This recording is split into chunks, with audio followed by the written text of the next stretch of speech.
चलो बच्चों, wave optics का लेक्चर 3 स्टार्ट करते हैं। आज इसमें वाइड डीएसई के बेसिक्स कॉन्सेप्ट बताऊंगा और थोड़ी सी चर्चा पिछली क्लास में जहाँ से की थी वहीं से स्टार्ट करते हैं। थोड़ा सा रिकॉल करिए। रिकॉल देखिए, जो इंटरफ्रेंस पैटर्न हम देख रहे थे दो वेव्स के बीच में, एक ये वेव और एक ये वेव, जब हम इन दोनों को जोड़ रहे थे तो ये दोनों वेवों के लिए मैंने कंडीशन दी थी कोहेरेंट वेव्स। कोहेरेंट वेव्स, ठीक है, ये दोनों ही कैसी है? कोहेरेंट है। कोहेरेंट का मतलब होता है जो फेज डिफरेंस है वो phase difference must not varies with time at any location. किसी भी लोकेशन पर जो फेज डिफरेंस है वो टाइम के रेस्पेक्ट में चेंज नहीं होना चाहिए। पोजीशन के रेस्पेक्ट में तो चेंज हो सकता है पर टाइम का फंक्शन नहीं होना चाहिए। कहने का मतलब ऐसा तभी हो सकता है जब मान लीजिए पहली वेव है A1 साइन ऑफ और मान लो इसकी फ्रीक्वेंसी ω1t है माइनस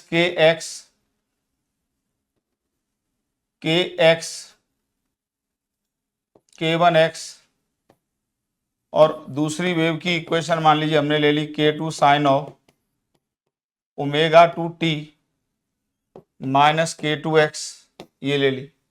अगर हम फेज डिफरेंस की बात करें तो ये फेज डिफरेंस होगा इसका फाई, या इसमें एक डेल और जोड़ लो, इसमें जोड़ लो डेल प्लस डेल।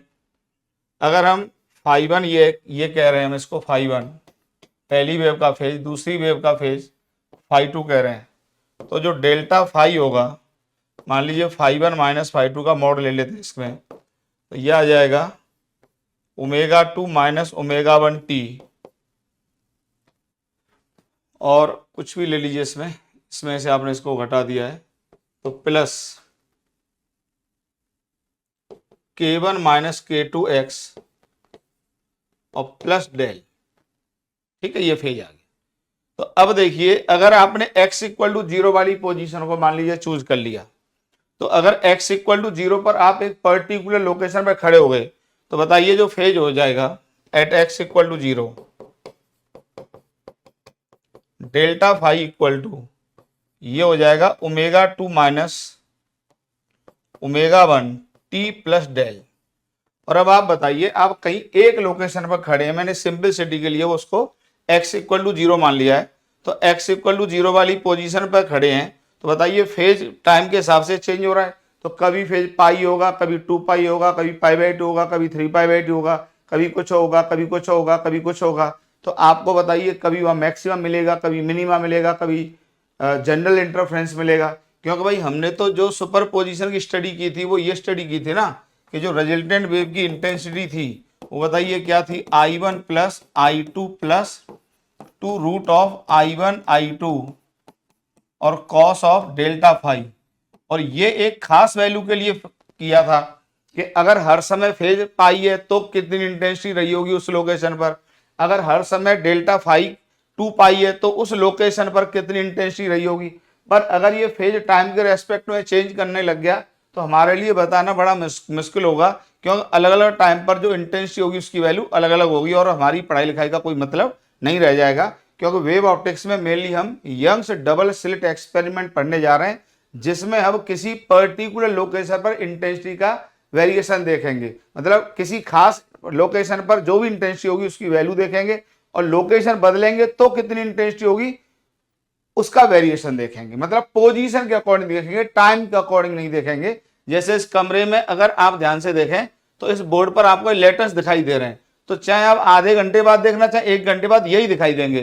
कभी यहाँ y की जगह x मिल जाए, x की जगह z बन जाए, तो फिर आपको कुछ भी नहीं पड़ेगा। हम जो पैटर्न देखने जा रहे हैं वो क्या देखने जा रहे हैं कि टाइम के रेस्पेक्ट में चेंज नहीं करेगा, पोजीशन के रेस्पेक्ट में चेंज करेगा। जैसे इस पोजीशन पर y है, इस पर डेल्टा फाई है, इस पोजीशन पर a है, इस पर साइन है, तो पोजीशन के अकॉर्डिंग तो लेटर चेंज हो रहे हैं, पर एक पोजीशन पर जो लेटर एक बार बना हुआ है वही हमेशा बना हुआ है। ये हम स्टडी करने जा रहे हैं।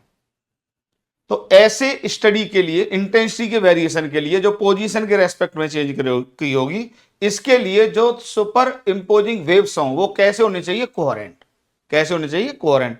कोहेरेंट का मतलब जिनके बीच का फेज डिफरेंस टाइम के रेस्पेक्ट में चेंज ना करे, केवल पोजीशन के रेस्पेक्ट में चेंज करे, टाइम के रेस्पेक्ट में चेंज ना करे। मतलब टाइम के रेस्पेक्ट में phase difference between two waves at any location क्या होना चाहिए, कांस्टेंट होना चाहिए। जो भी हो, 0 हो, पाई हो, 2 पाई हो, π/2 हो, 3 π/2 हो, पर जो वैल्यू हो वो क्या हो, कांस्टेंट हो। ऐसा हम देखने जा रहे हैं। तो मैंने यहां पे थोड़ा सा आपको कोहेरेंट सोर्स के बारे में कुछ जानकारी दी है।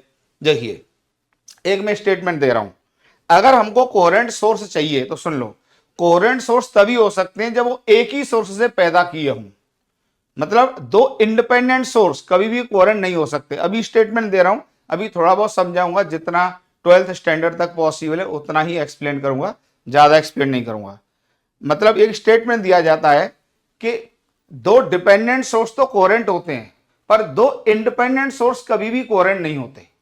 अब डिपेंडेंट और इंडिपेंडेंट का क्या मतलब है वो मैं आपको समझा देता हूं। देखो, डिपेंडेंट सोर्स और इंडिपेंडेंट सोर्स पहले मैं समझा देता हूं, फिर चीजें लिखता हूं। पहले डिपेंडेंट सोर्स बताता हूं। डिपेंडेंट सोर्स का मतलब यह है कि जैसे आपने एक ये कोई कार्डबोर्ड लिया और इसमें आपने एक होल कर लिया, ये ठीक है, इनको ये होल कर लिया, और अब मान लीजिए इस कार्डबोर्ड का आपने ये वाला व्यू बनाया, यहां पर ये व्यू बनाया, ये व्यू, या आप ऐसे समझ लो कि एक आपने कोई सेल ले ली, क्या ले ली, सेल ले ली, सेल ले लिया आपने, इसमें एक कुछ होल बना दिए, और अब आपने एक सोर्स यहां पर रख दिया, बल्ब रख दिया, और इससे जो लाइट जाएगी बताइए, वो लाइट जो यहां से जा रही होगी, यहां से लाइट जा रही होगी। अब बताइए जितने भी आपने इसमें होल्स किए हैं, क्या सभी से लाइट आ रही होगी? और यहाँ पे एक डिफ्रैक्शन का प्रोसेस होता है, वो आगे पढ़ाएंगे डिफ्रैक्शन आपके चैप्टर में।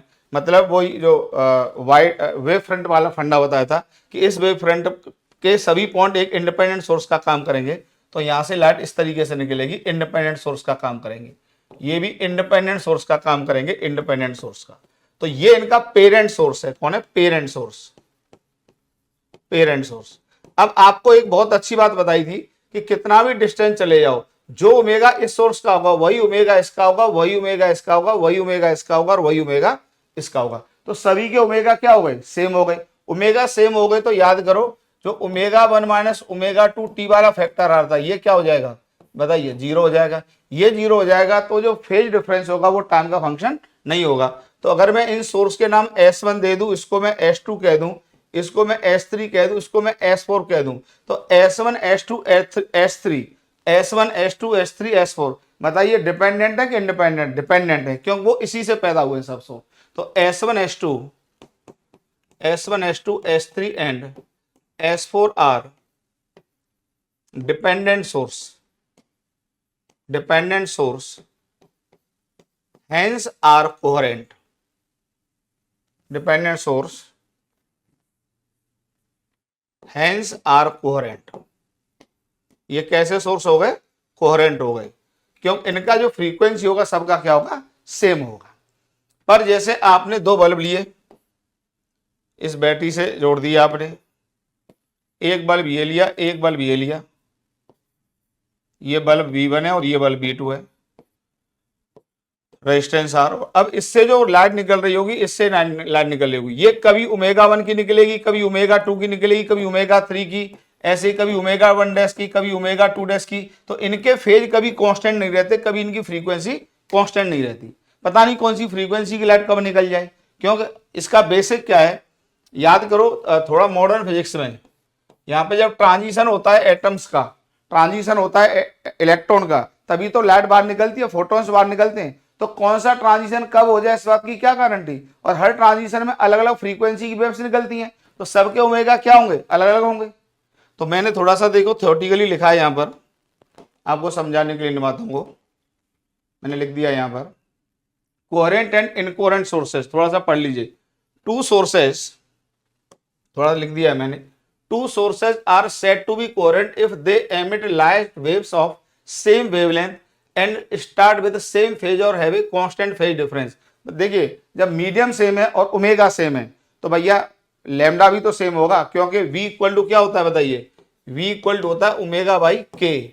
और के जब v सेम है, ओमेगा सेम है, तो के भी सेम, और के होता है बताइए क्या 2 पाई बाई लैम्डा, तो के सेम तो लैम्डा भी सेम।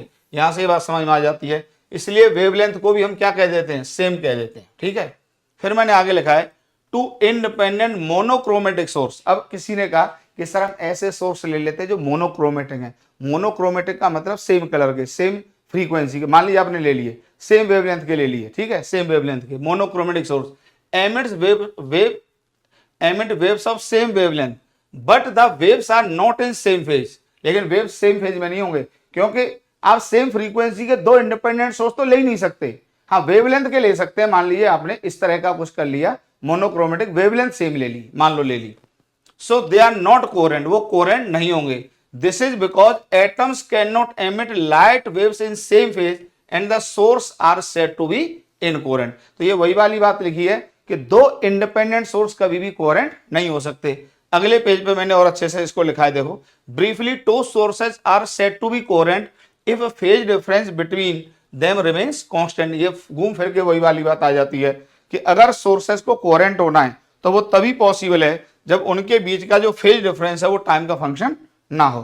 तो मैंने देखो अगले पेज पे वो बात लिखी है ट्रांजिशन वाली, light is emitted when atoms in a source like bulb और lamp radiate energy, these emission occur independently. मैंने आपको बताया था कि ट्रांजिशन हायर और एटॉमिक एनर्जी लेवल से लोअर एटॉमिक एनर्जी लेवल में होते हैं तो फोटॉन्स निकलता है, और वो फोटोन कब निकलेगा, कितनी फ्रीक्वेंसी निकलेगा, इसकी कोई गारंटी नहीं होता है। तो वो इंडिपेंडेंटली ट्रांजिशन से लाइट निकलती है। Each atom emits light waves that start at random time, वो सब क्लियर है आपको, नहीं है तो फिर आगे समझ में आएगा, and with random initial phase, therefore the phase difference between two independent source keeps on changing rapidly billions of time per second, so at one instant the phase difference might be 30 degree, कभी phase difference 30 degree होगा, कभी 150 होगा, कभी 270 and so on, totally unpredictable. किस pulse का phase क्या है ये बताना बड़ा मुश्किल होता है। ठीक है, और इनकोहेरेंट मैंने आपको बता दिया, source with different frequency, here phase difference changes with time. इतना क्लियर, इतना नोट कर लीजिए।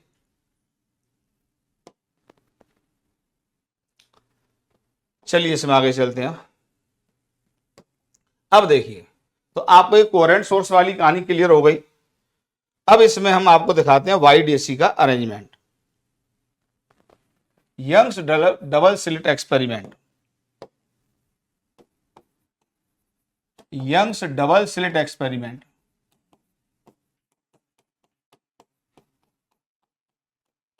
Young's double slit experiment.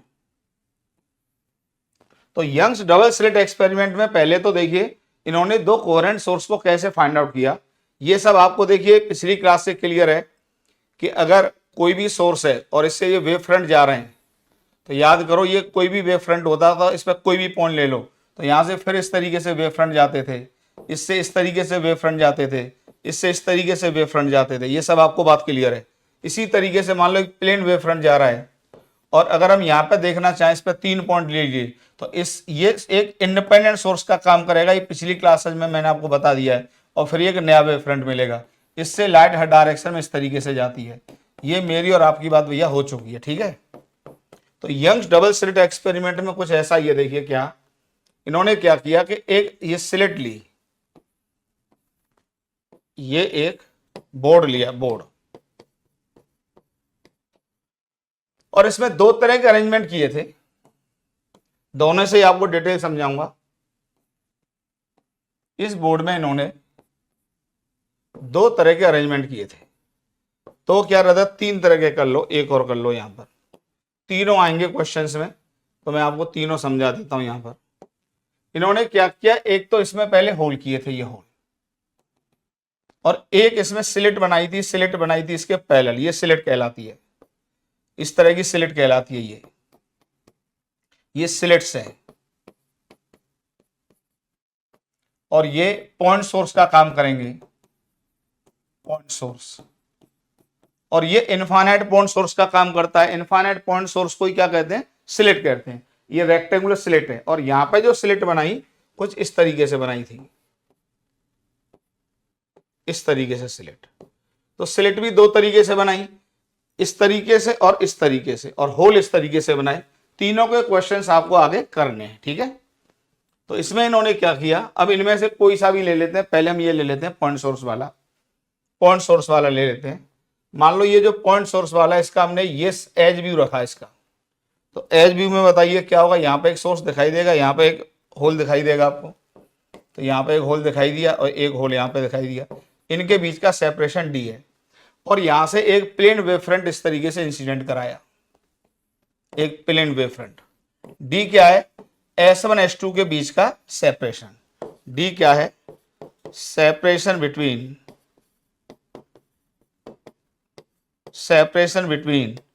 S1 and S2। और ये एक प्लेन वेव फ्रंट है बेटा, एक प्लेन वेव फ्रंट है, मतलब यहां पे सभी पॉइंट के फेज क्या है, सेम। तो यहां तक सभी पॉइंट्स के फेज क्या है, सेम।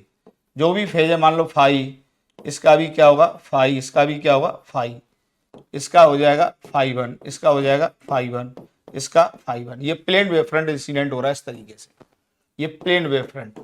मान लीजिए कुछ भी ले लेते हैं, प्लेन वेव फ्रंट। अब यहां पर जब ये वेव फ्रंट पहुंचेगा, ठीक, तो यहां पर एक डिफ्रैक्शन का प्रोसेस होगा, लाइट बिखर जाएगी। या ये कहिए कि इस वेव फ्रंट पे, जो यहाँ वेव फ्रंट है, इस पे लाई करने वाला हर पॉइंट एक सोर्स का काम करेगा, और यहां से फिर ये वेव फ्रंट भेजेगा सभी डायरेक्शन में, इस तरीके से, इस तरीके से वेव फ्रंट भेजेगा, इस तरीके से वेव फ्रंट भेजेगा, इस तरीके से वेव फ्रंट भेजेगा। और इस सोर्स को मैं हल्का सा कलर चेंज कर लेता हूं। इससे जो वेव फ्रंट निकलेंगे, मान लो वो इस कलर के निकल रहे हैं, इस कलर के निकल रहे हैं, इस कलर के निकल। और अब इन्होंने यहां पर क्या किया, एक स्क्रीन रखा सिमेट्रिकल, यहां एक स्क्रीन रख दिया। मान लीजिए ये स्क्रीन, ये स्क्रीन रख दिया यहां पर, क्योंकि यहां पर मुझे ये देखना है कि इंटेंसिटी का वेरिएशन किस तरीके से हो रहा है। तो ध्यान से देखना, ये जो मैंने बना रखे हैं, ये मैंने मान लीजिए सब के सब क्रिस्ट बना रखे हैं। क्रिस्ट का मतलब जैसे एक वेव ये है, एक वेव ये है, और दूसरी वेव भी इस तरीके से ये है। तो जब दो वेव ये सुपर इम्पोज करेंगी तो यहां पर आ गई, एम्पलीट्यूड बढ़ जाएगा। और जब ये वेव एक ऊपर से और एक नीचे से सुपर इम्पोज करेंगी तो यहां पे एम्पलीट्यूड क्या करेंगे, कैंसिल करेंगे। यहां पर एम्पलीट्यूड जुड़ेंगे इस केस में। तो अब देखिए, ध्यान से देखना, जैसे यहां पे एक पॉइंट ये, एक पॉइंट ये, एक पॉइंट ये, एक पॉइंट ये, एक पॉइंट ये। अगर आप यहां से एक लाइन खींच दें, थोड़ा सा मुझसे परफेक्ट नहीं बनाए, मैं एनिमेशन से आपको इसको समझा दूंगा। जैसे एक पॉइंट ये, एक पॉइंट ये, एक पॉइंट ये, एक पॉइंट ये। अगर आप यहां से एक लाइन खींच दें तो यहां पर इन सभी पॉइंट्स पर क्या हो रहा है बताइए, ये सेम फेज में वेव जोड़ रही हैं, सेम फेज में वेव जोड़ रही हैं। तो इस पर्दे के इस पॉइंट पर इंटेंसिटी क्या होगी बताइए, यहां पर होगी मैक्सिमम इंटेंसिटी। अभी समझ में आएगा, कोई टेंशन मत लो, एक हल्का सा आइडिया ले लो, मैं आपको एनिमेशन दिखाऊंगा अभी। और कुछ पॉइंट्स ऐसे होंगे जो मैंने इनके बीच में नहीं बनाए, अभी मैं आपको एनिमेशन दिखाने जा रहा हूं, एनिमेशन दिखाने जा रहा हूं। ये देखिए एनिमेशन, ये बहुत बढ़िया समझ में आएगा आपको। ये देखिए एनिमेशन, एक मिनट, आ जा भाई आ जा, बस आ रहा है।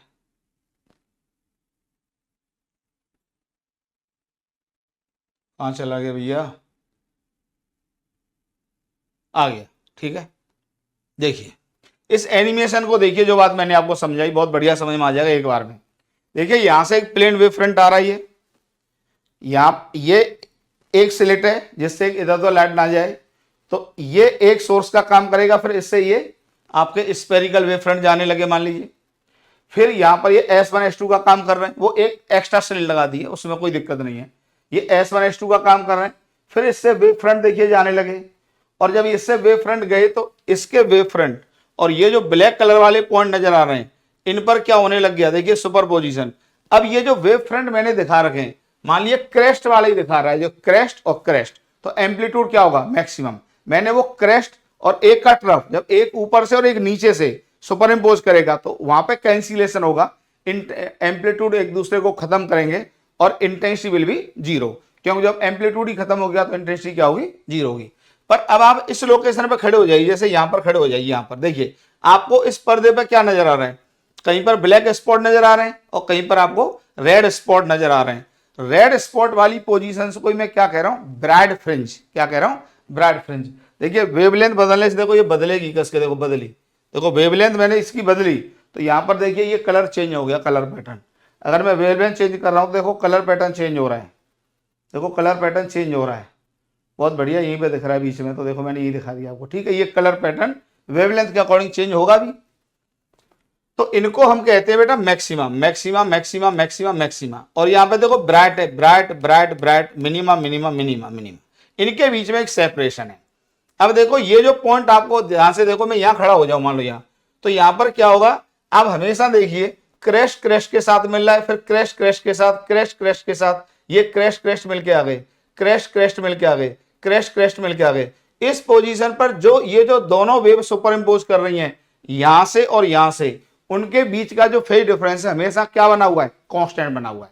इसलिए ये पॉइंट हमेशा मुझे एक पर्टिकुलर इंटेंसिटी का समझ में आ रहा है और वो मैंने मैक्सिमम वाला लिया है। तो जो फेज डिफरेंस रहा होगा वो क्या रहा होगा, 2n पाई के फॉर्म का रहा होगा, या तो 0 रहा होगा, या 2 पाई, 4 पाई, 6 पाई, 8 पाई, वो मैंने बताए थे। या जो पाथ डिफरेंस रहा होगा, इससे पहुंचने वाली वेव और इससे पहुंचने वाली वेव के बीच का जो पाथ डिफरेंस रहा होगा वो क्या रहा होगा, 0 रहा होगा, लैम्डा रहा होगा, 2 लैम्डा रहा होगा, 3 लैम्डा रहा होगा। पर यहाँ पे जो मुझे डार्क समझ में आ रहा है, ये वाले पॉइंट डार्क, इनमें क्या रहा होगा बताइए, फेज डिफरेंस क्या रहा होगा। देखिए जैसे इस डार्क की मैं बात करूं तो यहां पर क्या हो रहा होगा, एक का क्रेस्ट होगा और एक नीचे से जा रहा होगा, तो दोनों के एम्पलीट्यूड एक दूसरे को क्या कर रहे होंगे बेटा, कैंसिल कर रहे होंगे। कैंसिल करेंगे तो यहाँ पे इंटेंसिटी क्या होगी, 0 होगी। और इसी को मैं क्या कह रहा हूं, डार्क कह रहा हूं। इस पैटर्न का नाम होता है फ्रिंज पैटर्न। क्या नाम होता है, फ्रिंज पैटर्न। कुछ बातें यहां पर समझने वाली हैं जो अभी समझ लेना, फिर बाद बाकी तो मैथमेटिक्स बचेगा वो बहुत आसान हो जाएगा। ये फ्रिंज पैटर्न है, ये क्या है, फ्रिंज पैटर्न। जहां पर इंटेंसिटी मैक्सिमम है उनको क्या कहते हैं, मैक्सिमा। जहां पर इंटेंसिटी 0 उसको क्या कहते हैं, मिनिमा। मैक्सिमा पर क्या होता है, फेज डिफरेंस होता है 0, 2 पाई, 4 पाई, 6 पाई, लाइक दिस। पाथ डिफरेंस होता है 0, lambda, 2 lambda, 3 lambda, like this. ये जो ब्लैक स्पॉट है ये क्या है, मिनिमा। इन पे फेज डिफरेंस होता है 0 pi, 3 pi, 5 pi, like this. And path difference होता है lambda by 2, 3 lambda by 2, 5 lambda by 2। ठीक है, ये ब्राइट फ्रिंजेज होते हैं। जहां मैक्सिमा होता है वहां पर क्या होता है, दोनों वेव के एम्पलीट्यूड सुपर जुड़ते हैं, और जहां पर मिनिमा होता है दोनों वेव के एम्पलीट्यूड एक दूसरे को कैंसिल करते हैं। ये शायद पैटर्न आपको बहुत बढ़िया से समझ में आ गया होगा। किसी भी लोकेशन पर खड़े हो जाओ तो वहां की इंटेंसिटी नहीं बदलेगी टाइम के रेस्पेक्ट में, जो इंटेंसिटी यहाँ है वही रहेगी, जो इंटेंसिटी यहाँ है वही रहेगी। एक तो ये पॉइंट आपको क्लियर होना चाहिए। अब दूसरा वाईडीएससी के सेटअप, ये वाईडीएससी का सेटअप ही है। इसमें ये सोर्स और ये सोर्स, इनके बीच का सेपरेशन स्मॉल डी से डिनोट करूंगा मैं आगे चल के। ये स्लिट्स सोर्स और ये स्क्रीन, इसके बीच का डिस्टेंस कैपिटल डी से डिनोट करूंगा मैं, कैपिटल डी से। ये कैपिटल डी वाईडीएससी के सेटअप में काफी बड़ा होता है और स्मॉल डी काफी छोटा होता है। मतलब स्मॉल डी होता है एमएम में, मिलीमीटर के डायमेंशन में होगा, और जो वेवलेंथ होगा वो नैनोमीटर के डायमेंशन का होगा इस आइडियल वाईडीएससी में। बाद बाकी तो जो वेरिएशन होंगे हम क्वेश्चंस में करके दिखाएंगे, कुछ बातें दिमाग में रखो। और स्क्रीन और स्लिट्स के बीच का जो सेपरेशन होगा वो कैपिटल डी से दिखाएंगे, जो मीटर के डायमेंशन में होगा, कभी आधा मीटर, कभी 2 मीटर, 1 मीटर, इस तरीके से क्वेश्चंस में दिया जाएगा। नेक्स्ट पॉइंट, सबसे खास पॉइंट ऑब्जर्व करने वाला है। देखिए बच्चों को यह बात थोड़ी कम समझ में आती है लेकिन आपको यह समझनी होगी। देखिए जो इंटेंसिटी मैक्सिमम है वो मिड पॉइंट पर सबसे मैक्सिमम है। जैसे जैसे मैं ऊपर जा रहा हूं तो ये नहीं है कि इंटेंसिटी सडनली क्या हो गई हो। देखो यहाँ पे इसको बड़ा कर दिया मैंने, देखो ये बड़ा कर दिया, यहां समझ में आएगा, ये समझ में आएगा। अच्छा जैसे इंटेंसिटी को देखो, जैसे इस पॉइंट पे इंटेंसिटी है तो यहाँ पे एकदम ब्राइट है, मतलब इंटेंसिटी मैक्सिमम है, फिर धीमे धीमे घट रही है। अब ये नहीं है कि अगर यहाँ पर इंटेंसिटी, जैसे मान लो एक वेव की इंटेंसिटी आई नॉट थी और दूसरी वेव की इंटेंसिटी भी आई नॉट थी, तो मैक्सिमम कितनी आती थी, 4 आई नॉट, याद है ना पिछली क्लास से। तो यहां पर 4 आई नॉट होगी, लेकिन जैसे ही ऊपर जाएंगे तो अब जो फेज डिफरेंस होगा वो 0 नहीं होगा, कुछ कम हो जाएगा, तो इंटेंसिटी भी क्या होगी, कुछ कम हो जाएगी। फिर या फेज डिफरेंस बढ़ जाएगा या घट जाएगा, लेकिन इंटेंसिटी यहीं पर होगी मैक्सिमम। फिर धीमे धीमे घटते घटते देखो घटते घटते क्या हो जाएगी, देखिए घटते घटते घटते घटते 0, फिर इसी तरीके से देखो यहाँ पे थोड़ा छोटा कर देता हूं मैं इसको, देखो ये देखो, देखो यहाँ पे मैक्सिमम, फिर घटते घटते जीरो हो गई, फिर बढ़ते बढ़ते मैक्सिमम, फिर घटते घटते जीरो। तो इस इंटेंसिटी में जो वेरिएशन है वो सडन वेरिएशन नहीं है, ग्रेजुअल वेरिएशन है, ग्रेजुअल। मतलब इस पॉइंट पर तो 4I0 है, तो अब जब 4I0 से जीरो हुई है तो वो सडन जीरो नहीं हुई है, धीमे धीमे ब्राइटनेस देखो कम हो रही है, धीमे धीमे कम हो रही है, एकदम ब्राइट डार्क यहां पर आया है सेंटर पर। फिर इंटेंसिटी ऊपर गए तो बढ़ने लगी, बढ़ते एकदम से नहीं बढ़ी है, फिर धीमे धीमे बढ़ते बढ़ते बढ़ते बढ़ते मैक्सिमम, फिर जैसे ऊपर गए घटते घटते घटते जीरो। तो एक ये पैटर्न आपके दिमाग में रहना चाहिए कि ऐसा नहीं कि इंटेंसिटी सडनली घट जाती हो, या पूरी जो फ्रिंज पैटर्न है उसके हर पॉइंट की इंटेंसिटी सेम नहीं होती है, अलग अलग पॉइंट की इंटेंसिटी अलग अलग होती है, हर पॉइंट की अलग अलग है। अच्छा, यहाँ पे दो टर्म और आएंगे, एक आएगा एंगुलर फ्रिंज विड्थ और एक आएगा लीनियर फ्रिंज विड्थ। टर्म आएंगे, सब कुछ आगे आने वाला है, पर मैं चाहता हूं कि ये सब बातें आपको पहले ही क्लियर हो जाए तो बहुत अच्छा। क्लियर मतलब दिमाग में सेट हो जाए कि हमें आखिर पढ़ना क्या है। तो लीनियर फ्रिंज विड्थ बेसिकली क्या है कि या तो दो डार्क के बीच का सेपरेशन ले लो या दो ब्राइट के बीच का सेपरेशन ले लो। तो इस पर्दे पर दो कंजिक्यूटिव ब्राइट या कंजिक्यूटिव डार्क के बीच का सेपरेशन क्या होता है, लीनियर फ्रिंज विड्थ, जिसको हम बीटा से डिनोट करेंगे और आगे मैथमेटिक्स में प्रूव के साथ आपको दिखाएंगे। एक टर्म आएगा एंगुलर फ्रिंज विड्थ। तो एंगुलर फ्रिंज विड्थ बेसिकली क्या है, ये जो फ्रिंज है ये और ये, इनके बीच का जो एंगल है, जैसे चाहे तो आप ये वाली पकड़ लो, चाहे आप ये वाली पकड़ लो, चाहे आप ये वाली पकड़ लो, चाहे आप ये वाली पकड़ लो, इन सब के एंगल बेटा सेम है, मैथमेटिक्स से प्रूव कर देंगे। बाद बाकी तो यहां पर आपको दिखाई दे ही रहा होगा भाई, जो एंगल इन इस मैक्सिमा के बीच में, वही एंगल तो देखो मैं थोड़ा छोटा कर देता हूं, देखिए यहां पे और अच्छा समझ में आ जाएगा। जो एंगल इस मैक्सिमा और इस मैक्सिमा के बीच में, यहां पर वही तो इसके और इसके बीच में, देखो ये सेम एंगल है, same angle same angle same angle same angle. ऐसे यहां पर ये लीनियर फ्रिंज विड्थ, जितना सेपरेशन यहां है उतना ही यहां है, उतना ही यहां है, सेम सेम। तो ये फ्रिंज विड्थ भी क्या होती है, सेम होती है आइडियल केसेस में। ये आइडियल केस का ही आपको दिखाया जा रहा है जो आपके सिलेबस में, इसमें जो स्मॉल वेरिएशंस होते हैं वो मैथमेटिक्स से मैं आपको मौके पर दिखाऊंगा। तो यहां पर ये लीनियर फ्रिंज विड्थ आपको क्लियर हो गई, दो लगातार मैक्सिमा के बीच की दूरी या दो लगातार मिनिमा के बीच की दूरी। एंगुलर फ्रिंज विड्थ ये यहां से क्लियर हो गई कि दो मैक्सिमा का यहां पर एंगल कितना बन रहा है, इस पर इस स्क्रीन के सेंटर पर ये एंगल एंगुलर फ्रिंज विड्थ, ये एंगुलर फ्रिंज विड्थ, ठीक है। इसमें एक और गोल्डन पॉइंट है, अगर इस स्क्रीन को मैं यहां भी रख लूं, देखो यहां रख लूं, तो बताइए क्या इस एंगल पे कोई फर्क पड़ेगा, नहीं फर्क पड़ेगा। अगर मैं इस एंगल को ही एंगुलर फ्रिंज विड्थ कह रहा हूं तो इस स्क्रीन को मैं आगे भी रख लूं तब भी थीटा तो चेंज रहेगा ना, जैसे स्क्रीन मैंने यहां लिया होता है यहां, तब भी तो थीटा तो वही रहेगा हर पोजीशन के लिए। तो आगे बहुत अच्छा क्वेश्चन बनता है कि जो एंगुलर फ्रिंज विड्थ है वो स्लिट और स्क्रीन के बीच में सेपरेशन क्या है इस बात पर डिपेंड नहीं करेगा। सारे पॉइंट्स क्लियर हो गए, ठीक है। चलिए अब हम इसकी देखते हैं मैथमेटिक्स। अब देखिए सारी बातें मैंने आपको क्लियर कर दी हैं, अब मैं जो स्क्रीन पे बनाऊंगा देखो ये सब वही था, ठीक है। अब आपको समझ में आ रहा होगा, यहाँ पर जो इंटेंसिटी का वेरिएशन आएगा देखिए कुछ इस तरीके से आएगा, ये सब देखो आप बहुत आसानी से आप समझ जाओगे इंटेंसिटी के प्रोफाइल को, ठीक है, बहुत आसानी से समझ जाओगे। चलिए मैं अगले पेज पे ले लेता हूं इसका। तो YDSE setup, Young's double slit experiment. अब देखिए एनिमेशन से एक एक बात आपको क्लियर है, अब यहां पे बहुत आसानी से आप समझ जाओगे, ठीक है। तो अब देखिए हम जिस तरीके से लेंगे,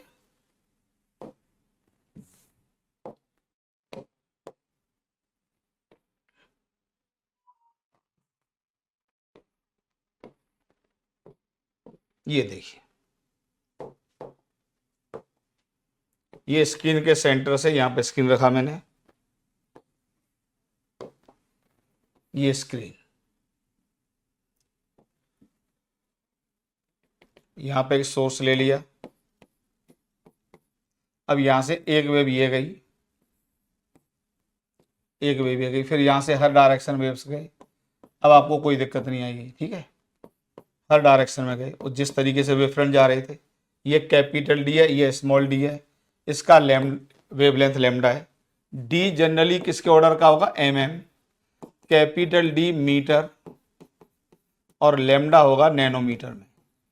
अब इनमें जो भी चेंज आएंगे वो मौके पे देख लिए जाएंगे, फिलहाल हम इस केस की बात कर रहे हैं जब हम ये वेवलेंथ काफ़ी छोटा ले रहे हैं और सेपरेशन बिटवीन द सोर्सेज, इसको मैं S1 कहता हूँ बेटा, इसको S2 कहता हूं। Separation between the sources small D ले रहे हैं, वो mm के ऑर्डर का ले रहे हैं, और स्क्रीन और स्लिट्स के बीच का सेपरेशन कैपिटल डी ले रहे हैं, जो मीटर के ऑर्डर का ले रहे हैं। अब आपको सब क्लियर है। इस पर जो इंटेंसिटी का वेरिएशन आता है कुछ इस तरीके से आता है, देखिए।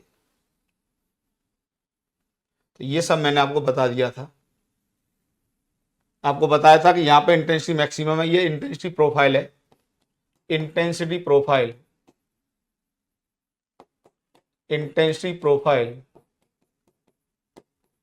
On the screen. हालांकि एक बात आपको बता दे रहा हूं मैं पहले ही, जैसे इसको हम कहते हैं सेंट्रल मैक्सिमा, नामकरण पहले ही कर दे रहा हूं। यहां पर इंटेंसिटी,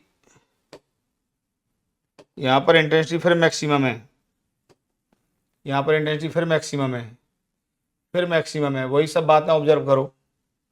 यहां पर मिनिमम है, देखिए ये इसको डार्क कहेंगे। देखिए यहां से इंटेंसिटी मैक्सिमम है, फिर सडनली देखिए जीरो नहीं हुए, धीमे धीमे धीमे धीमे जीरो ही है, तो इसको कहते हैं पहला डार्क। फिर इसको कहते हैं फर्स्ट ब्राइट, फिर यहाँ पे देखो धीमे धीमे जीरो हुई है तो सेकंड डार्क, इसको फिर ब्राइट कहते हैं, फिर B2, इसको कहते हैं D3।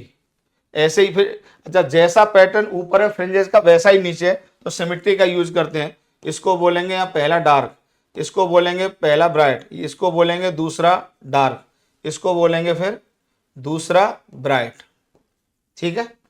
अच्छा अब देखिए, ये तो आपको तो ऐसा दिख रहा होगा कि सर ब्राइट और ब्राइट के बीच में काफी सेपरेशन है, पर एक्चुअली भैया ऐसा नहीं होता है। एक्चुअली में देखो ऐसा होता है, ये फ्रिंजेस बहुत ही पास पास होते हैं, बहुत पास पास, बहुत पास पास, इस तरीके से होते हैं, बहुत पास पास होते हैं, बहुत पास पास, मतलब 1000-2000 फ्रिंजेस बन जाते हैं 2-3 सेंटीमीटर में, 1000-2000 फ्रिंजेस, जिनको हम किसी बहुत हाई क्वालिटी के माइक्रोस्कोप से देख पाते हैं। पर आपको मैंने दिखा दिया था कि वैल्यू चेंज करने से ऐसा भी पैटर्न आ जाता है जहां में ठीक ठाक सेपरेशन आ जाता है। जैसे मैं पर्दे को देखिए स्लाइड कर रहा था, याद करो, तो आप देख रहे थे कि पूरे स्क्रीन पे एक ही फ्रिंज आ गया था, तो इंटेंसिटी का वेरिएशन ही मेनली समझना है हमको तो, लेकिन आपको मैंने ये बात समझा दी है। तो इंटेंसिटी का प्रोफाइल आपको बहुत अच्छे से क्लियर हो गया। इसकी मैथमेटिक्स में क्या कर्व आता है ये सभी भी आने वाला है, वो मैथमेटिक्स से समझ में आएगा। अच्छा, दो डार्क के बीच का सेपरेशन या दो ब्राइट के बीच का सेपरेशन, इसको ले लो, इसको बीटा से नोट करेंगे, इसको बीटा से, इसको क्या कहेंगे, फ्रिंज विड्थ, फ्रिंज विड्थ। अच्छा अगर मैंने फ्रिंज विड्थ बोला है तो वो लीनियर ही है। दूसरा टर्म आपको और क्लियर होना चाहिए, एंगुलर फ्रिंज विड्थ वाली बात दिमाग में सेट करो। क्या थी एंगुलर फ्रिंज विड्थ, याद करो, मैंने आपको बताया था यहां से ये पोजीशन, ये ले लो डार्क, या ये डार्क ले लो, या कोई भी ब्राइट ले लो, मैंने डार्क से ले लिया है, यहां पे ये डार्क। तो ध्यान से देखना बेटा, ये जो एंगल होगा, ये एंगल यहां से, ये जिसको ओमेगा से दिखाएंगे जनरली हम, या ये एंगल ले लो, ओमेगा से दिखा रहे हैं, या ये एंगल ले लो, ओमेगा से दिखा रहे हैं, ठीक है, या दो ब्राइट के बीच का एंगल ले लो, वो तो आपके ऊपर है, लेकिन चीजों को समझ बहुत अच्छे से लो।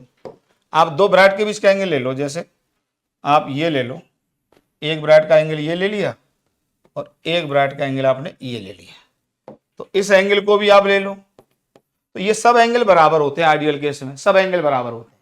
और सबसे खास बात क्या है, अगर मान लीजिए स्क्रीन को मैं यहां भी रख दूंगा तब भी तो बताइए इस एंगल पर कोई फर्क पड़ेगा। अगर स्क्रीन को मैं यहां रख दूंगा तब भी इस एंगल पर कोई फर्क पड़ेगा क्या, तो बताइए जो एंगल, लेकिन लेकिन लेकिन लेकिन अब एक बात ध्यान रखना, ध्यान रखना, जैसे यहां पर लीनियर फ्रिंज विड्थ इतनी थी, लेकिन यहां पे लोगे तो इतनी दिखाई देगी, और यहां पे लोगे तो इतनी दिखाई देगी। तो लीनियर फ्रिंज विड्थ तो कैपिटल डी पर डिपेंड करेगी। अगर आप स्क्रीन को आगे पीछे करोगे तो लीनियर फ्रिंज विड्थ तो चेंज कर जाएगी, पर एंगुलर फ्रिंज विड्थ चेंज नहीं करेगी। तो ओमेगा को मैं क्या कह रहा हूं बेटा, ये सब मैंने यहीं पे समझा दिया आपको। एंगुलर फ्रिंज विड्थ क्या कह रहा हूं उसको, एंगुलर फ्रिंज विड्थ। और इसका सबसे खास पॉइंट है, जेईई एडवांस में कई बार क्वेश्चन आया है, लेकिन इसलिए मैं यहां पे इसको बहुत अच्छे से समझा देता हूं पहले ही। तो ये independent of separation between the source and screen, screen और सोर्स के बीच में क्या सेपरेशन है, ये आपने सेपरेशन क्या लिया है कैपिटल डी, इस पर डिपेंड नहीं करते। ठीक है, ये पैटर्न आपको मैंने पहले आप पैटर्न पूरा मैंने आपको एनिमेशन से क्लियर किया, फिर मैंने जो जो बातें हो सकती थी वो मैंने आपको क्लियर कर दी। अब इसके मैथमेटिकल कैलकुलेशन कर लेते हैं। तो एक इसमें ज्योमेट्रिकल फैक्ट होता है, एक ज्योमेट्रिकल फैक्ट पहले ही समझ लेते हैं जरा। ज्योमेट्रिकल फैक्ट,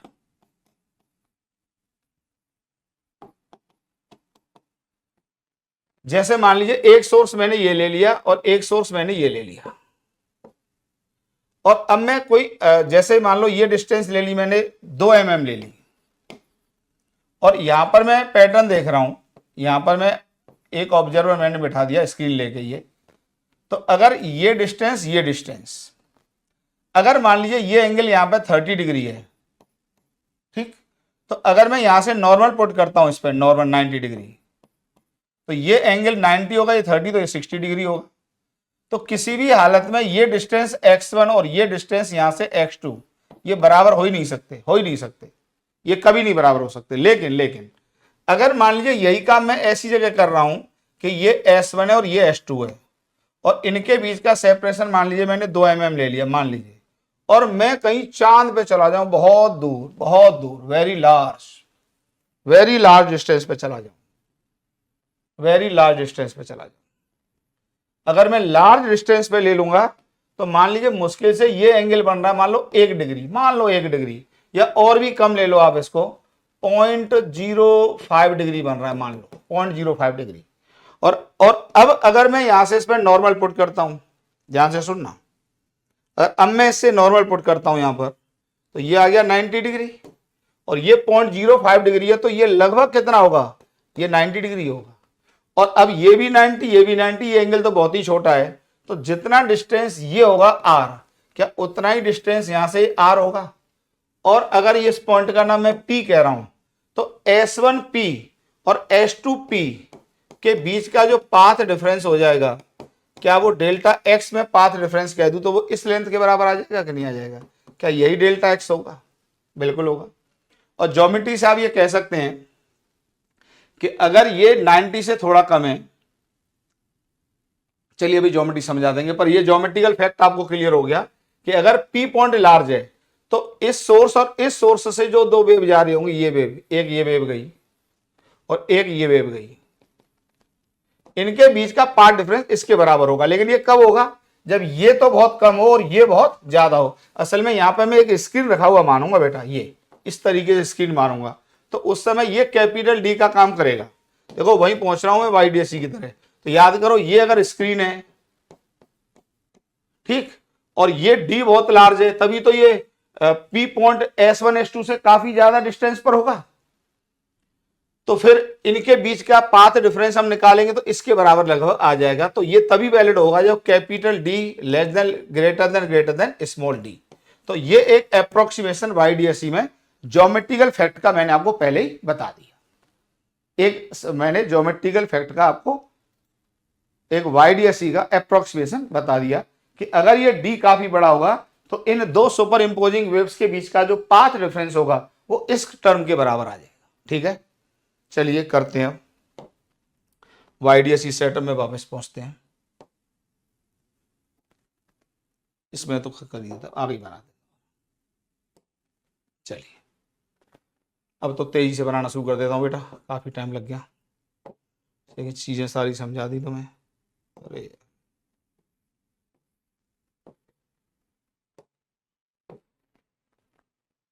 ये स्क्रीन ले लिया मैंने, यहाँ पे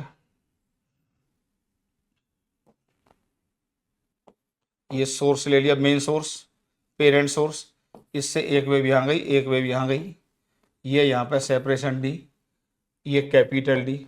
अब देखिए, अब हम किसी जनरल पॉइंट पे देख लेते हैं। अब हमें क्या देखना है, हमें ये देखना है कि इस पर इंटेंसिटी का वेरिएशन क्या है, कहां पर हमको मैक्सिमम मिलेगा, कहां हमको मिनिमम मिलेगा। तो इस सब को देखने के लिए सबसे पहले हमको ये निकालना पड़ेगा कि भाई इस पॉइंट पर पाथ डिफरेंस क्या है, क्योंकि सारे कैलकुलेशन पाथ डिफरेंस आएंगे। क्योंकि जैसे ये वेव यहां से गई एक और ये वेव यहां से गई, तो बताइए इसने जितना डिस्टेंस यहां चला उतना ही यहां चला, इसने जितना यहां चला उतना ही यहां चला, तो बताइए इन दोनों वेव के बीच का जो पाथ डिफरेंस होगा क्या वो लगभग जीरो हो गया, और डेल्टा जीरो हो गया तो डेल्टा फाइव भी क्या हो गया, जीरो हो गया। एक बात और मैं बता दे रहा हूं, इस सोर्स से जो भी इंटेंसिटी निकल रही होगी आई नॉट, और इससे भी जो इंटेंसिटी निकल रही होगी आई नॉट, अगर मैं इस स्लिट को बंद कर लूं, S2 को बंद कर लूं, तो पूरे पर्दे पर यूनिफॉर्म इंटेंसिटी आई नॉट मानूंगा। आप कहेंगे सर डिस्टेंस बदलने से तो इंटेंसिटी बदलती है, बदलती है बेटा, लेकिन हम जो अपने सिलेबस में पढ़ रहे हैं वो प्लेन प्रोग्रेसिव वेव पढ़ रहे हैं, और प्लेन प्रोग्रेसिव वेव में डिस्टेंस के साथ इंटेंसिटी चेंज नहीं करती है। फिर आप कहोगे सर आपने तो पॉइंट सोर्स मान लिया है। अब बेटा वो ऐसा है, ये डी कोई बहुत बड़ा नहीं है, इतने डिस्टेंस में कोई खास इंटेंसिटी में वेरिएशन नहीं आता है, कोई खास वेरिएशन नहीं आता है, तो मैं नहीं मानूंगा, ठीक है।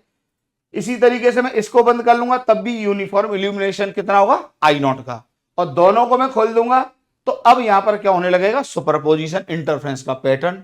तो कहीं पे इंटेंसिटी ज्यादा, कहीं पे कम, कहीं पे ज्यादा, कहीं पे कम। लेकिन अगर एक को खोलूंगा तो पूरे पे आई नॉट, एक को इसको बंद कर दूंगा तो आई नॉट। अगर मान लो इसकी I1 होती, इसकी इंटेंसिटी I2 होती, तो इस सोर्स को मैं बंद कर लेता तो पूरे पर्दे पर इंटेंसिटी कितनी होती, I1। इस स्लिट को मैं बंद कर लेता तो पूरे पर्दे पर इंटेंसिटी कितनी होती, I2, और दोनों को मैं खोल देता तो फिर उससे मुझे क्या दिखाई देता, इंटरफ्रेंस पैटर्न। पर यह एक ऐसा इंटरफ्रेंस पैटर्न होता जहां पर मिनिमा पर इंटेंसिटी जीरो नहीं होती, ये हम कैलकुलेशन पिछली क्लासेस में कर चुके हैं। और मैक्सिमा पर इंटेंसिटी मैक्सिमम होती, लेकिन मिनिमा पे जीरो नहीं होती, मिनिमम होती, जो भी होती वो √I1 माइनस √I2 का होल स्क्वायर आता है, और मैक्सिमा पे √I1 प्लस √I2 का होल स्क्वायर आता है। वो सब प्रीवियस क्लासेस में कर चुके हैं हम। फिलहाल हम एक आइडियल केस लेके चल रहे हैं, जब दोनों की इंटेंसिटी आई नॉट होगी। जब दोनों की इंटेंसिटी आई नॉट होगी तो एम्पलीट्यूड भी दोनों वेव के बराबर होंगे, और जब मैक्सिमम होगा वहां पर एम्पलीट्यूड जुड़ेंगे, इंटेंसिटी 4 गुनी बनेगी। जब मिनिमा होगा वह एम्पलीट्यूड एक दूसरे को डिस्ट्रॉय करेंगे और इंटेंसिटी फिर जीरो बनेगी। तो परफेक्ट डार्क और परफेक्ट ब्राइट का यहां पर केस आएगा जब इंटेंसिटी दोनों की बराबर है, ठीक है। तो इस तरीके का कुछ इंटेंसिटी का प्रोफाइल बनके तैयार हो जाएगा बेटा, इस तरीके का ये इंटेंसिटी का प्रोफाइल है। ये मैथमेटिकल कर्व है, ये पीक्स, जो पीक्स है ये बता रहे हैं मैक्सिमा, और जो गड्ढे हैं वो बता रहे हैं मिनिमा। अब हमें ये देखना है कि भाई किसी जनरल पॉइंट पे आखिर इंटेंसिटी क्या है। तो जनरल पॉइंट पे इंटेंसिटी क्या है, ये तो हमको तब समझ में आएगा कि भाई जैसे यहाँ पर जो पाथ डिफरेंस है जीरो है, यहाँ में मैक्सिमा है, तो पाथ डिफरेंस क्या रहा होगा, लेमडा रहा होगा। यहाँ कितना रहा होगा, 2 लेमडा रहा होगा। यहाँ क्या रहा होगा, 3 लेमडा। क्यों, ऊपर जाने पे पाथ क्या करेगा, पाथ बढ़ेगा। भाई यहाँ पे पाथ डिफरेंस जीरो है, ऊपर जाएंगे तो इस वेव ने कम चला होगा और इसने ज्यादा चला होगा, तो दोनों वेव के बीच का पाथ डिफरेंस बढ़ गया, और पाथ डिफरेंस बढ़ गया तो फेज डिफरेंस भी बढ़ गया। पर बहुत सारे ऐसे पाथ आते हैं जिनकी इंटेंसिटी मिनिमम होती है, जैसे λ/2, 3 λ/2, 5 λ/2। बहुत सारे पाथ डिफरेंस ऐसे होते हैं जिनके लिए इंटेंसिटी मैक्सिमम होती है, जैसे lambda, 2 lambda, 3 lambda and so on. और जनरल पाथ के लिए जनरल इंटेंसिटी होती है। तो फिर हम जनरल पॉइंट पर पहले, सबसे पहले हर क्वेश्चन में क्या करेंगे, सबसे पहले हम निकालेंगे किसी भी जनरल पॉइंट पे दोनों सुपर इंपोजिंग वेव के बीच का पाथ डिफरेंस क्या है, ये कैलकुलेशन करना चाहेंगे हम। तो चलिए हम निकाल लेते हैं, फिर इसको हम पहले फाइंड आउट कर लेते हैं कि दो सुपर इंपोजिंग वेव का बीच का पाथ डिफरेंस कितना है। तो मान लीजिए मैंने वो वेव एक तो ये ले ली और एक मैंने ये ले ली। एंगल में यहां से बेटा मेजर कर लेता हूं इसको, एंगल हम यहां से मेजर कर लेते हैं, ये एंगुलर पोजीशन आ जाएगी, एंगुलर फ्रिंज विड्थ नहीं, एंगुलर पोजीशन। ये मान लीजिए मैंने थीटा ले लिया, ठीक। और यहां से इस पोजीशन को मैं वाई कह देता हूं। एक वेव ये है और एक वेव ये है। हर क्वेश्चन का रास्ता इसी तरीके से जाएगा। इसका पाथ मैं x1 कह देता हूं, इसका मैं x2 कह देता हूं, ठीक है। ध्यान से देखना। तो बताइए इस पॉइंट को मैं P कह रहा हूं, तो पहली वेव का पाथ x1 ही कह देते हैं, तो ये तो x1 ही है। दूसरी वेव का पाथ कितना है, x2 है। ये इसको ऐसे कह दो S1P, क्योंकि यहां तक तो दोनों के पाथ बराबर है भाई, S1 बराबर S2 है। तो यहां तक तो फेज कॉन्स्ट दोनों के सेम होंगे, फेज डिफरेंस यहीं से बदलेंगे क्योंकि दोनों ने जो ट्रेवल किया वो डिफरेंट पाथ ट्रेवल किया है। तो एक वेव का S1P कह देता हूं मैं इस तरीके से, इसको मैं x1 कह रहा हूं और S2P को मैं x2 कह रहा हूं, और पाथ डिफरेंस डेल्टा x ये हो जाएगा S2P माइनस S1P। इसकी कैलकुलेशन को कर लेते हैं। तो उस कैलकुलेशन के लिए मैंने आपको पहले से तैयारी करा दी थी कि अगर ये डी काफी बड़ा है, अगर ये डी काफी बड़ा है, ये बहुत बड़ा है, दिया हुआ है, ऊपर भी लिखा हुआ है ये डी, तो डी अगर काफी बड़ा है स्मॉल डी से, तो ये हो गया आपका चांद बहुत दूर। तो बताइए ये जो एंगल होगा दोनों वेव के बीच में, ये अल्फा, ये होगा वेरी स्मॉल। बहुत खास पॉइंट है, ध्यान देने वाली बात है। अगर ये बहुत छोटा होगा तो जो पाथ डिफरेंस होगा, जो पाथ डिफरेंस होगा, क्या उसको मैं लगभग यहां से नॉर्मल डाल के कह सकता हूं ये इसके बराबर आ जाएगा, इसके बराबर आ जाएगा डेल्टा एक्स। अगर ये एंगल थीटा है तो ये देखिए 90 होगा, क्योंकि आपने नॉर्मल पुट किया है। तो ये अगर थीटा है यहां पर तो ये होगा 90 माइनस थीटा, तो ये होगा थीटा। तो इस ट्रायंगल को ध्यान से देखो, इस ट्रायंगल को यहीं पे मैं निकाल लेता हूं। ये देखिए, ये देखिए, ये 90 यहां पर, ठीक, और ये यहां पे डी, ये यहां पे थीटा आ गया, ये पाथ डिफरेंस आ गया डेल्टा एक्स। तो अब आप इसमें साइन थीटा लगा दो। तो बताइए साइन थीटा लगाओ, यहीं पे लगाओ, बताइए साइन थीटा की वैल्यू क्या आ जाएगी, यहीं पे लगाओ। Sine theta equal to perpendicular upon hypotenuse, क्योंकि ये 90 डिग्री है, तो ये आ जाएगा बेटा डेल्टा एक्स बाई डी। तो डेल्टा एक्स की वैल्यू बताइए यहां से कितनी आ गई, डी साइन थीटा। और ये एक ज्योमेट्रिकल फैक्ट है, इसमें कोई भी एरर नहीं है। तो ये आ जाएगा d sine theta, d sine theta. तो बताइए delta x equal to d sine theta, ये पाथ रेफरेंस आ गया, इसको याद कर लो, एकदम रट्टा मार लो, पर ये तभी वैलिड होगा, valid only when capital D greater than small D. मतलब कैपिटल डी मीटर के ऑर्डर का होगा तो स्मॉल डी एमएम के ऑर्डर होगा, तभी ये वैलिड होगा। तो ये फर्स्ट अप्रोक्सीमेशन ऑफ वाईडीएसई कहलाता है, ये कहलाता है first approximation, first approximation of YDSE. तो अगर पहला अप्रोक्सीमेशन वैलिड है तो पाथ डिफरेंस को हमेशा इन ध्यान रखना, ये पाथ डिफरेंस S1P और S2P के बीच का है। अगर यही नीचे की तरफ होता, देखो अगर यही नीचे की तरफ होता, अभी ज्योमेट्री को एकदम दिमाग में सेट कर लो, ये कैपिटल डी इसी तरीके से बने करेगा स्पीड में। तो ये S1 यहां पर, ये S2 यहां पर, ये D।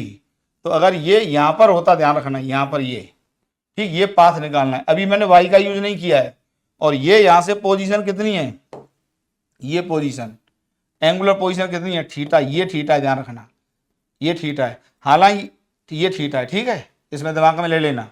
तो ये जो पाथ रेफरेंस होगा यहां से हम नॉर्मल पुट कर देते हैं, ये डेल्टा एक्स, ये कितना होगा डी साइन थीटा। लेकिन कब, जब D greater than small D. इसको दिमाग में बिल्कुल सेट कर लो कि इन दोनों वेव के बीच का पाथ रेफरेंस पी पर, इन यहां से लेके यहां तक, अभी पहले से कोई पाथ नहीं है, या तो ये पैरेलल आ रही है जैसी भी आ रही है, पर अभी यहां तक कोई पाथ क्रिएट नहीं हुआ है, पाथ डिफरेंस यहीं से आना शुरू हुआ है। क्लियर है? अब जैसे यहां पर जा रही होती दो वेव तो कोई भी पाथ डिफरेंस नहीं आता।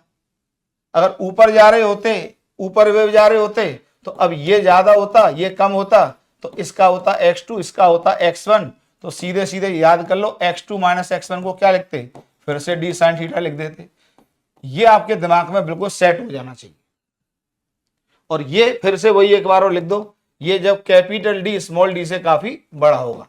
तो ये फर्स्ट अप्रोक्सीमेशन ऑफ वाईडीएसई मैंने आपको रटा दिया, समझा दिया, सारे काम कर दिए। अब इसमें सेकंड अप्रोक्सीमेशन देख लेते हैं। देखिए सेकंड अप्रोक्सीमेशन, सेकंड अप्रोक्सीमेशन,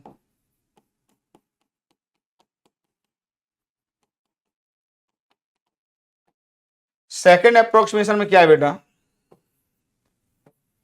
कि देखिए एक्चुअली में जो फ्रिंज पैटर्न होता है वो इस तरीके से होता है बेटा, इस तरीके से, बहुत छोटा छोटा छोटा छोटा छोटा छोटा छोटा छोटा छोटा छोटा, बहुत छोटा छोटा होता है ये इंटरेस्ट, बहुत छोटा छोटा छोटा छोटा छोटा एक्चुअली में। मतलब अगर आप यहां पर आप 2 सेंटीमीटर का डिस्टेंस भी चले जाते हैं तो 2 सेंटीमीटर में तो आपको 100-150 फ्रिंजेस मिल जाएंगे।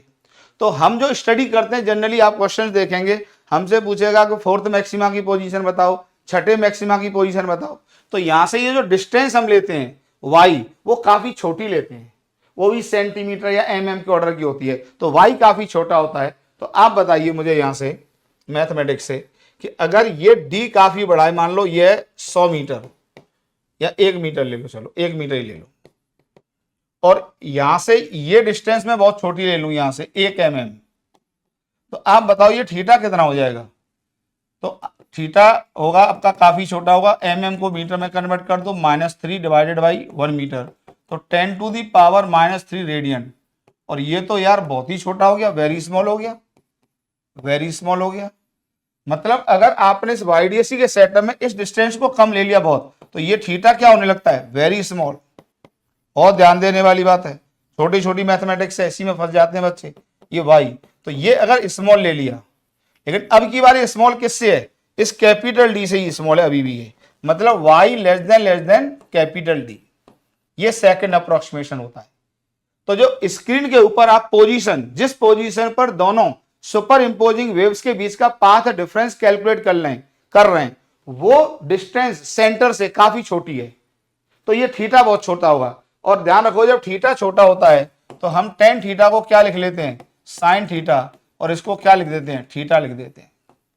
और इक्वल टू बताइए क्या आ जाएगा, अगर ये डिस्टेंस यहां से देखो, यहीं पे लिखे दे रहा हूं, अगर ये y हो और ये यहाँ पे d हो और ये थीटा छोटा हो, तो बताइए इसको क्या लिख देंगे, theta equal to tan theta equal to sine theta equal to, बताइए क्या लिख देंगे, y/d लिख देंगे। लेकिन कब लिख पाएंगे, जब y छोटा हो, किससे, कैपिटल D से छोटा हो, तो ये अप्रोक्सीमेशन में यूज कर पाऊंगा। तो ये YDAC का मेरा सेकंड अप्रोक्सीमेशन होगा। तो ध्यान रखना कि जब दोनों अप्रोक्सीमेशन का यूज करते हैं तो 20% क्वेश्चंस में लग जाता है, लेकिन पहला अप्रोक्सीमेशन 99 क्वेश्चंस में लग जाता है, और दूसरा अप्रोक्सीमेशन कई क्वेश्चंस में, एडवांस के क्वेश्चंस में तो ज्यादातर गलत हो जाता है, लेकिन जेईई मेंस के क्वेश्चन में गलत नहीं होता है। तो लेकिन फिर भी जब क्वेश्चंस की एनालिसिस होगी तो आपको प्रॉपर क्रिस्टल क्लियर हो जाएगा कि कौन सा अप्रोक्सीमेशन यहाँ फेल हो रहा है और कौन सा अप्रोक्सीमेशन यहाँ वैलिड हो रहा है। तो दूसरा अप्रोक्सीमेशन ये है। तो अगर मैं दोनों अप्रोक्सीमेशन को लगाता हूं तो फिर बताइए इन दोनों सुपर इंपोजिंग वेव्स के बीच का पाथ डिफरेंस कितना हो जाएगा, जरा इसको हम फाइंड आउट कर देते हैं।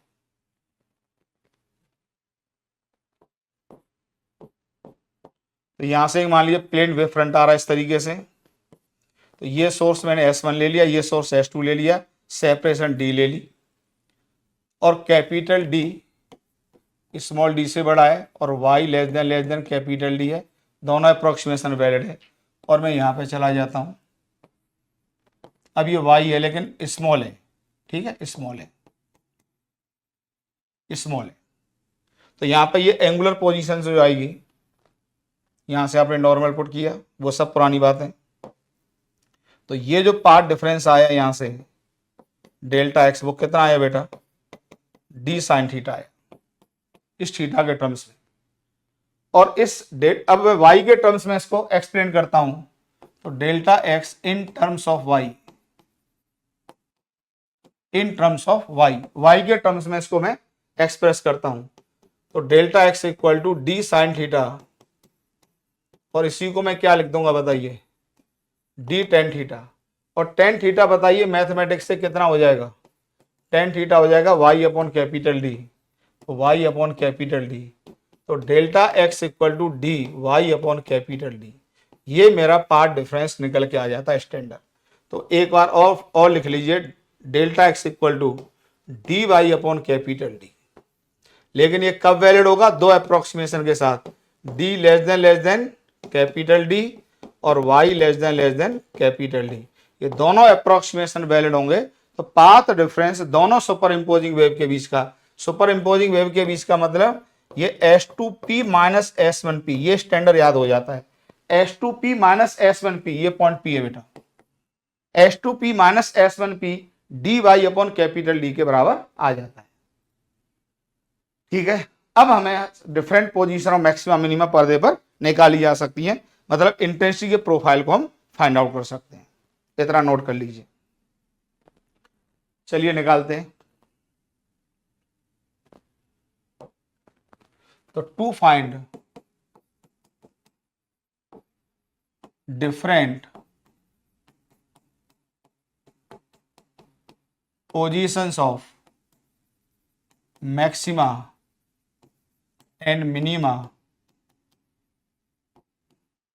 on the screen, to find different positions of maxima and minima on the screen. तो अब देखिए इस डायग्राम को यार मैं बहुत छोटा बनाता हूँ, ध्यान रखना क्वेश्चंस में भी छोटा ही बनाऊंगा। आप देखेंगे मैं इसको छोटा ही बनाता हूँ, ठीक। यहाँ पे DS1S2 काफी छोटा बनाऊंगा, खुद देखेंगे, मैं इसको कभी बड़ा नहीं बनाता। और अब यहाँ पे एक ये वेरिएशन आ रहा है, ठीक। अब यहाँ पर मैं देख रहा हूँ कि मैक्सिमा बन रहा है कि मिनिमा, अभी इसी केस को कर रहे हैं, ठीक है। ये पॉइंट P है। तो अब दोनों वेव के बीच का जो पाथ डिफरेंस हो जाएगा ये तो डेल्टा एक्स आ जाएगा। इस y के टर्म्स में एक्सप्लेन किए दे रहे हैं सब कुछ। ये सेंटर पॉइंट होता है, इसको C से दिखाते हैं। सेंटर क्या है? पर्दे का centre, centre of the screen, centre of the screen. ध्यान रखना ये इंटेंसिटी प्रोफाइल का सेंटर नहीं है, इंटेंसिटी प्रोफाइल का सेंटर नहीं है, आगे समझ में आएगा इस बात का क्या मतलब है। ये है स्क्रीन का सेंटर। तो डेल्टा एक्स आ जाएगा, दोनों अप्रोक्सीमेशन को मानते हुए मैं ये मान के चल रहा हूँ कैपिटल डी स्मॉल डी से बड़ा है और कैपिटल डी वाई से बड़ा है। ये दोनों अप्रोक्सीमेशन को मैं वैलिड मान के चल रहा हूँ। तो डेल्टा एक्स आ जाएगा, बताइए d y upon capital D. अच्छा ध्यान रखना, मैं ऊपर वाले वाई को पॉजिटिव ले लेता हूँ, नीचे वाले वाई को नेगेटिव ले लेता हूँ, इसलिए मैं मोड लगा देता हूँ। यहाँ पर पार्ट डिफरेंस में मोड लगा दिया मैंने, यहाँ पर भी मोड लगा देता हूँ, ठीक है। तो डेल्टा एक्स इक्वल टू लिख देता हूँ d y upon capital D. अब बताइए यही जो डेल्टा एक्स है ये किस फॉर्मेट का होगा, याद करो। अगर हम पाथ के डिफरेंस में निकाल देते हैं वो ज़्यादा अच्छा रहता है हमारे लिए। तो बताइए अगर मैक्सिमा के लिए, फॉर मैक्सिमा बताइए यही path difference d y upon capital D का मॉड एन लेमडा होना चाहिए मैक्सिमा के लिए। और एन की गिनती बताइए इसमें कहाँ से स्टार्ट हुई थी, 0 1 2 डॉट डॉट 2 3 कर लो, उसी में समझ में आ जाएगा। ये होता था सेंट्रल, ये होता था पहला मैक्सिमा, ये होता था दूसरा मैक्सिमा। तो यहां से बताइए डिफरेंट पोजीशन ऑफ मैक्सिमा कितनी आ जाएगी, बताइए। ये आ जाएगी plus minus n lambda d upon small d, plus minus आएगा यहाँ पर। तो y इक्वल टू मोड जब खोलेंगे तो plus minus n lambda d upon small d. अब इसमें से बहुत सारी वैल्यू आ जाएंगी, जैसे जब n को तुम 0 पुट करोगे तो y की वैल्यू आएगी 0, और जब n को 1 पुट करोगे तो y की वैल्यू कितनी आएगी, बताइए plus minus lambda D by D. अभी सबके मतलब समझाता हूँ। n की वैल्यू 2 पुट करोगे तो y की वैल्यू आएगी plus minus 2 lambda D by D. बाद बाकी अभी समझा देंगे। इसका क्या मतलब है जरा देखो, इसका मतलब क्या है ये जरा देखो। स्क्रीन को छोटा कर देता हूँ थोड़ा सा मैं। इसका मतलब क्या है देखो जरा, कि अगर मैं स्क्रीन ले रहा हूं यहां पर, स्क्रीन ले रहा हूं यहां पर,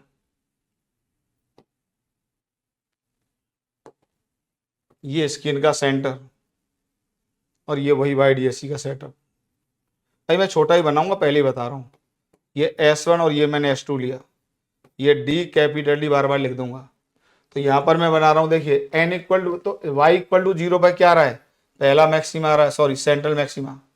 अब y इक्वल टू ये डिस्टेंस आएगी lambda D by D, positive ऊपर की तरफ नेगेटिव नीचे की तरफ। तो यहाँ पर आ जाएगा ये B1 पहला ब्रैट, और एक नीचे ब्रैट आएगा B1, और ये डिस्टेंस यहाँ से कितनी होगी बताइए, लेमडा डी बाई डी, और ये डिस्टेंस भी कितनी होगी, लेमडा डी बाई डी। 2 3 लेके देखेंगे, ज़्यादा नहीं लेंगे, बाद बाकी हमने आपको एनिमेशन में और सब समझा दिया है। दूसरी डिस्टेंस इसकी जस्ट डबल आ रही है, इसकी जस्ट डबल आ रही है, ध्यान से देखना। तो यहाँ पर आएगा B2 ये, तो ये डिस्टेंस इसकी जस्ट डबल आ रही है 2 लेमडा डी बाई डी। और बताइए 2 ब्राइट या इन 2 ब्राइट या इन 2 ब्राइट, और ऐसे ये आएगा B2 नीचे, इसकी डिस्टेंस भी इसकी जस्ट डबल आ रही है 2 lambda D by d. Y negative का मतलब नीचे, वाई पॉजिटिव का मतलब ऊपर। तो बताइए ये जो डिस्टेंस आ जाएगा, ये डिस्टेंस, इसी को मैं फ्रिंज विड्थ कहूँगा। क्या वो लेमडा डी बाई डी आ जाएगी। तो फ्रिंज विड्थ का फॉर्मूला याद होना चाहिए। तो पहला फॉर्मूला एक ये निकल के आ गया, फ्रिंज विड्थ, फ्रिंज विड्थ कौन सी वाली, लीनियर, एंगुलर अभी निकलवाएंगे, लीनियर वाली। ये आ जाता है बीटा से नोट करते हैं, और ये आता है लेमडा डी बाई डी। तो तीनों फैक्टर पे डिपेंड करती है fringe width. Beta proportional to capital D, beta proportional to lambda, और बीटा प्रोपोर्शनल टू 1/d। इसका मतलब है कि कैपिटल डी बढ़ाओगे तो फ्रिंज विड्थ बढ़ेगा, स्मॉल डी बढ़ाओगे तो फ्रिंज विड्थ घटेगा और लैम्डा बढ़ाओगे तो फ्रिंज विड्थ बढ़ेगा। ठीक है, वो एनिमेशन में मैंने हल्का सा देखो लैम्डा चेंज किया था तो फ्रिंज विड्थ में चेंज आया था। ये फ्रिंज विड्थ का फॉर्मूला आपको पता होना चाहिए। ठीक है, अगर यहीं पर मान लीजिए मैं एंगुलर फ्रिंज विड्थ निकालना चाहूँ तो एंगुलर फ्रिंज विड्थ मैंने बताई थी दो मैक्सिमा के, किन्हीं भी दो मैक्सिमा के बीच का एंगल देख लो, इन्हीं के बीच का देख लो। अगर इसको मैं ओमेगा दिखा रहा हूँ तो बताइए ओमेगा कितना हो जाएगा? क्या दिस अपॉन दिस कर देता हूँ मैं, और ये कितना आएगा बताइए? लैम्डा डी बाई डी और अपॉन कैपिटल डी, ये से कैंसिल हो जाता है तो लैम्डा बाई डी आ जाता है। और देखिए कैपिटल डी पे डिपेंड नहीं कर रहा है। तो दूसरा कॉन्सेप्ट आ गया आपका एंगुलर फ्रिंज विड्थ का। Angular fringe width, angular fringe width मौके पे निकाल लोगे हालांकि तो यह आ जाता है लैम्डा बाई डी और ये कैपिटल डी पे डिपेंड नहीं कर रहा है। तो सभी मैक्सिमा इक्वली स्पेस्ड हैं। ठीक है, सभी मैक्सिमा इक्वली स्पेस्ड हैं, पर वो तभी इक्वली स्पेस्ड हैं जब दोनों अप्रोक्सीमेशन मैंने वैलिड मान लिए। अदरवाइज वो पैटर्न क्या आता है फिर वो तो अब सिलेबस में नहीं है, पढ़ना भी नहीं है, दिमाग भी नहीं चलाना है। अब मैं मिनिमा की पोजीशन निकाल देता हूँ इसमें। अब मैं मिनिमा की पोजीशन निकाल देता हूँ, ये लिख दिया मैं, ये निकाल दूँ इसमें क्योंकि जगह है नहीं मेरे पास, तो इसी को मिटा देता हूँ। तो इसी अच्छा अगले पेज पर कर देता हूँ। और मिनिमा, फॉर मिनिमा देखिए path difference delta x equal to d y upon capital D, और मिनिमा के लिए क्या था ये 2n-1 लैम्डा बाई 2। और गिनती कहाँ से स्टार्ट हुई थी ध्यान रखना 1 2 3, और ये दिमाग में सेट कर लो क्योंकि n इक्वल टू 1 के लिए पहला डार्क होता था। सेंट्रल मिनिमा नाम की कोई चीज YDSE में एग्जिस्ट नहीं करती है, इसलिए मिनिमा में गिनती 1 से स्टार्ट करते हैं। और हमारे सर ने हमको ऐसे बताया था कि जैसा नंबर वैसा नाम। तो मैक्सिमा के केस में गिनती 0 से स्टार्ट हुई थी, तो n इक्वल टू 0 तो सेंट्रल मैक्सिमा या 0th order maxima, n equal to 1 तो फर्स्ट मैक्सिमा जो दो बनते थे। इसी तरीके से n इक्वल टू 1 तो फर्स्ट मिनिमा, क्योंकि n इक्वल टू 0 के लिए कोई मिनिमा का फॉर्मेशन है ही नहीं या कोई मिनिमा का नामकरण है ही नहीं, और ये दो बनेंगे तो इसको हम बोलेंगे डार्क, पहला डार्क, इसको बोलेंगे दूसरा डार्क, इसको बोलेंगे तीसरा डार्क। इस तरीके से आएगा। तो मैं जरा यहां से y निकाल देता हूं, तो y की वैल्यू आ जाएगी plus minus 2n-1 lambda D upon 2d, ये आ जाएगा। अब इसकी डिफरेंट वैल्यूज निकाल लीजिए। जैसे n इक्वल टू 1 की 1 से स्टार्ट होगा तो y इक्वल टू क्या आ जाएगा बताइए? n इक्वल टू 1 पुट करोगे तो plus minus lambda D upon 2d। और ध्यान से देखो ये फ्रिंज विड्थ का आधा आ रहा है क्योंकि lambda D by D fringe width था, तो ये बीटा बाई 2 आ रहा है, दिमाग में देख लेना। फिर आप n इक्वल टू 2 के लिए निकालोगे प्लस माइनस ये आ जाएगा n इक्वल टू 2 के लिए ये आ जाएगा y की value plus minus 3 lambda D by small D. ठीक है, तो ये y की वैल्यू कितनी आ गई ध्यान से देखिए, प्लस माइनस 3, एक काम ठीक है 1/2। तो इसको एक काम करो, 2 तो नीचे है ही ना 2, तो ये 3/2 और बीटा आ रहा है।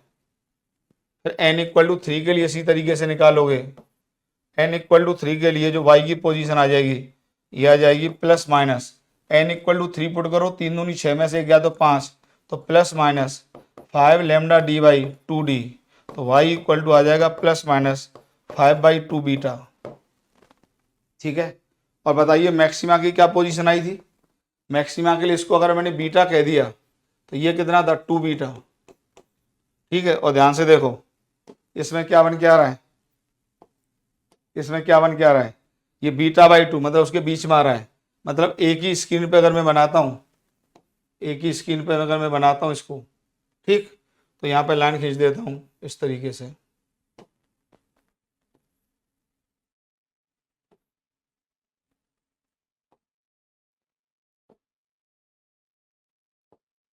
इतने में काम करना पड़ेगा बेटा।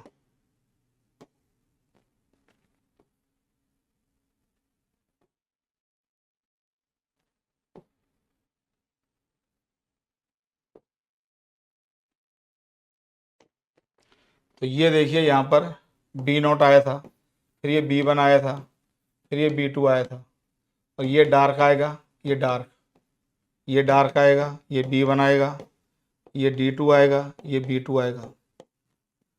अब डिस्टेंस देख लीजिए, डिस्टेंस देख लीजिए आराम से। देखिए ये डिस्टेंस आ रही है यहाँ से बीटा बाई 2 और ये डिस्टेंस आई है बीटा, इसी तरीके से ये आई है बीटा बाई 2 और ये डिस्टेंस आई है यहाँ से बीटा, ये डिस्टेंस आई है याद करो कितनी 3 बीटा बाई 2 और ये डिस्टेंस आई है कितनी 2 बीटा। क्या समझ में आ रहा है यहाँ से, दो मैक्सिमा के, देखिए यहाँ से यहाँ तक बीटा है और ये बीटा बाई 2 है, दो मैक्सिमा के डिक्टो बीच में एक मिनिमा है, दो मैक्सिमा के बिल्कुल मिड में एक मिनिमा है, इसी तरीके से दो मिनिमा के बीच में एक मैक्सिमा है, दो मिनिमा के बीच में एक मैक्सिमा है। तो क्या समझ में आ गया, all maxima minima are equally spaced. ठीक है, एक मैक्सिमा एक मिनिमा, एक मैक्सिमा एक मिनिमा के बीच का भी डिस्टेंस सेम है। तो फ्रिंज विड्थ या तो दो मैक्सिमा के बीच की दूरी को कह दो या दो मिनिमा के बीच के डिस्टेंस को कह दो। एक पॉइंट और दिमाग में क्वेश्चंस में ध्यान रखना कि सेंट्रल मैक्सिमा के तुरंत बाद पहला मिनिमा आता है और फिर जैसे पहला मिनिमा फिर पहला मैक्सिमा फिर दूसरा मिनिमा फिर दूसरा मैक्सिमा, मतलब पहले मैक्सिमा नहीं आता, पहले मिनिमा आता है। ये क्वेश्चंस में यूज होगा, दिमाग में सेट रखना।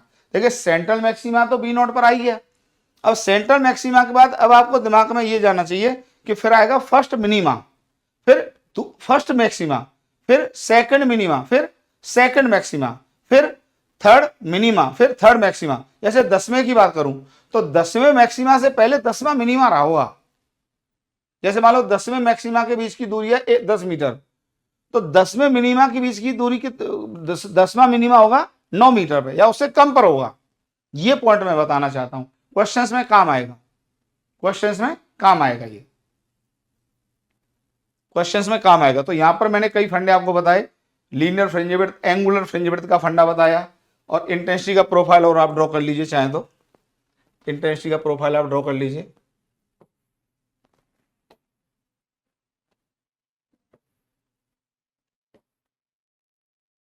इस तरीके से आता है बेटा, ये S1 ये S2। ठीक, अगर यहां से प्लेन वेव फ्रंट आ रहा है अभी हमने ये डी है, ये कैपिटल डी है, वेवलेंथ लैम्डा। तो यहां पर जो दो वेव आ रहे हैं देखिए आपको ऐसे समझ में आएगा,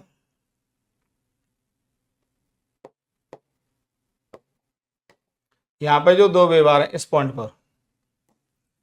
पर दो वेव जो सुपर इम्पोज कर रहे हैं, इस पॉइंट पर जो दो वेव सुपर इम्पोज कर रहे हैं, तो यहां पर ये दोनों के बीच का पाथ डिफरेंस या फेज डिफरेंस 2n पाई के फॉर्म का है या पाथ डिफरेंस n लैम्डा के फॉर्म का है, इसलिए इंटेंसिटी कितनी है मैक्सिमम। तो ये इंटेंसिटी प्रोफाइल से आप बातों को समझ लीजिए, ये इंटेंसिटी प्रोफाइल से। और बाद बाकी फ्रिंज विड्थ का फॉर्मूला तो अब आपको याद हो गया, lambda D by small d. ये एक पर्टिकुलर नंबर होगा जो YDSE के सेटअप पर डिपेंड करेगा कि उस YDSE के सेटअप में आपने क्या लैम्डा यूज किया है, क्या ये कैपिटल डी लिया, क्या आपने स्मॉल डी लिया है, उस पर डिपेंड होते हुए ये फ्रिंज विड्थ डिपेंड करेगा। तो आप इसको कोई भी नंबर आप कह सकते हैं, इसे चलिए बीटा कह तो दिया या बीटा कह तो दिया, बढ़िया है। ये इस तरीके से ये होगा B0, ये होगा B1, ये होगा यहाँ पे B2, ये होगा पहला डार्क, ये होगा दूसरा डार्क, ये होगा पहला डार्क, ये होगा पहला ब्राइट, ये होगा दूसरा डार्क, लाइक दिस। ठीक है, सब इक्वली स्पेस्ड है। ये डिस्टेंस अगर मुझसे कोई पूछे y तो ये किसके बराबर होगी, बीटा के बराबर। अगर ये डिस्टेंस कोई मुझसे y पूछे तो डायरेक्ट कह दो कितनी होगी, बीटा बाई 2 के बराबर। इस तरीके से हम क्वेश्चंस में यूज करेंगे, इस तरीके से हम क्वेश्चंस में यूज करेंगे। ठीक है, चलिए इस पे दो चार कुछ बेसिक क्वेश्चंस करता हूं, फिर मैं कुछ वेरिएशंस आगे पढ़ाऊंगा। पहले यहां तक कुछ बेसिक क्वेश्चंस करा देता हूं। चलिए इस पे कुछ क्वेश्चंस देख लेते हैं बेटा बेसिक, तो आपके कुछ फंडे क्लियर हो जाएंगे जितना पढ़ाया आपने। कुछ क्वेश्चंस मैंने लिख लिए हैं इस पर पहले से, जो पढ़ाया उसी पर बेस्ड है। ठीक है, इन YDSE डी स्मॉल डी दिया है 2 mm, कैपिटल डी 2 मीटर दिया हुआ है, वेवलेंथ 500 नैनोमीटर दिया है और एक सोर्स की इंटेंसिटी I0 है, दूसरे की 9I0 है।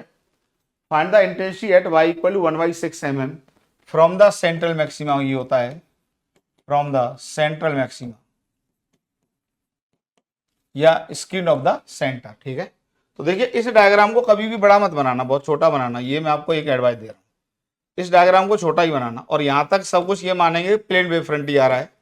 और अब आप यहां पे देख रहे हैं तो YDSE किसी भी क्वेश्चन को करने से पहले आपके दिमाग में ये होना चाहिए कि मेरे पास जो डेल्टा एक्स का, ध्यान से देखना जो बातें बता रहा हूं अपने पूरे जीवन के एक्सपीरियंस की बात बता रहा हूं, इस फॉर्मूले को और इससे पहले delta x equal to d sine theta को, तो ये तो तब लग जाता था जब स्मॉल डी से बड़ा होता था, और ये तब लगता था जब वाई कैपिटल डी से छोटा होता था। अब देखो इसमें मैं बहुत कंसेप्ट बता रहा हूं आपको। आप कहेंगे सर हमें ये कैसे पता लगेगा कि वाई कैपिटल डी से बहुत छोटा है कि नहीं है, तो देखो इसमें तो कोई दिक्कत ही नहीं है, वाई एमएम में दिया है तो कैपिटल डी से छोटा है। पर कई सिचुएशन ऐसी आएंगी जब नहीं पता लगता, भाई दिया नहीं रहता है, तो मैं आपको बताऊंगा अल्टीमेट तरीका।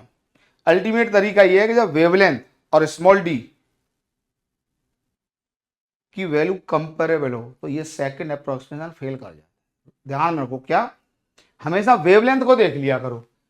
अब यहाँ पे वेवलेंथ है 500 नैनोमीटर और स्मॉल डी है एमएम में, तो यहाँ पे बिल्कुल भी फेल नहीं करेगा, मतलब दोनों अप्रोक्सीमेशन मेरे चकाचक लगेंगे, कोई दिक्कत नहीं है। तो दोनों अप्रोक्सीमेशन लगते हुए मैं क्वेश्चन को सॉल्व कर देता हूं। बेसिक क्वेश्चन है, इंटेंसिटी पूछी है। अगर आपसे इस पॉइंट पे इंटेंसिटी पूछी है तो मुझे पता है इस पॉइंट पे इंटेंसिटी का फॉर्मूला क्या होता है, बताइए। I1 plus I2 plus 2 root of I1 I2 और कॉस ऑफ डेल्टा फाई। तो देखिए I1 की वैल्यू आपको I0 पता है, I2 की वैल्यू आपको 9I0 पता है, केवल डेल्टा फाई तो नहीं पता है। तो फेज डिफरेंस निकाल लो दोनों वेव के बीच में, और फेज डिफरेंस के लिए क्या चाहिए, पाथ डिफरेंस चाहिए। और पाथ डिफरेंस इस पॉइंट पर कितना है बताइए। अच्छा मैं वाई को ऊपर ही ले लेता हूं, नीचे की तो कोई बात ही नहीं है, ऊपर ही ले लेता हूं। तो डेल्टा एक्स कितना हो जाएगा, d y upon capital D. Small d की वैल्यू पुट करो, स्मॉल डी कहां गया, 2 mm, 2 into 10 to the power -3। Y बताइए 1/6 10 to the power -3। Capital D 2 metre, 2 से 2 गया, तो ये कितना आ गया बताइए, 1/6 इंटू 10 टू द पावर -6। ये पाथ डिफरेंस आ गया। फेज डिफरेंस का फॉर्मूला मैंने कल आपको रटाया था, बताइए क्या था, 2π/λ इंटू पाथ डिफरेंस। तो delta phi equal to 2π/λ, lambda कितना दिया बताइए, 500 into 10 to the power -9 into 1/6 into 10 to the power -6। Solve करिए इसको, यही तरीका और कोई तरीका नहीं भैया। तो देखो ध्यान से, ये आ जाएगा, जब ये ऊपर जाएगा तो 2π इंटू 10 1000, 9 से 6 को काटा, 3 शून्य बचेंगे तो 1000 से मल्टीप्लाई कर दिया और 6 इंटू 500 कर दिया। इससे ये जाएगा 2 बार, 2 से जाएगा 3 बार, तो ये आ जाएगा 2π/3। एक फिक्स्ड फेज डिफरेंस आता है 2π/3। अच्छा 2π/3 कॉस 2π/3 की वैल्यू निकाल लो, क्योंकि यहाँ पे चाहिएगी आपको। तो कॉस ऑफ 2π/3, इसमें कोई कंफ्यूजन आता है तो आप लिख दो कॉस ऑफ पाई माइनस पाई/3। ये किस क्वाड्रेंट में चला गया, सेकंड में। सेकंड क्वाड्रेंट में कॉस क्या होता है, नेगेटिव, तो ये आएगा माइनस ऑफ कॉस ऑफ पाई/3। पाई/3 का मतलब 60, ये आ गया -1/2। तो इस फैक्टर की वैल्यू कितनी आ गई बताइए, ये आ गई -1/2। अब बस वैल्यू पुट कर लो, आंसर निकाल लो, वैल्यू पुट कर लो, आंसर निकाल लो। ठीक है, इसको मैं थोड़ा छोटा कर देता हूँ, यहाँ से इतने को छोटा कर देता हूँ।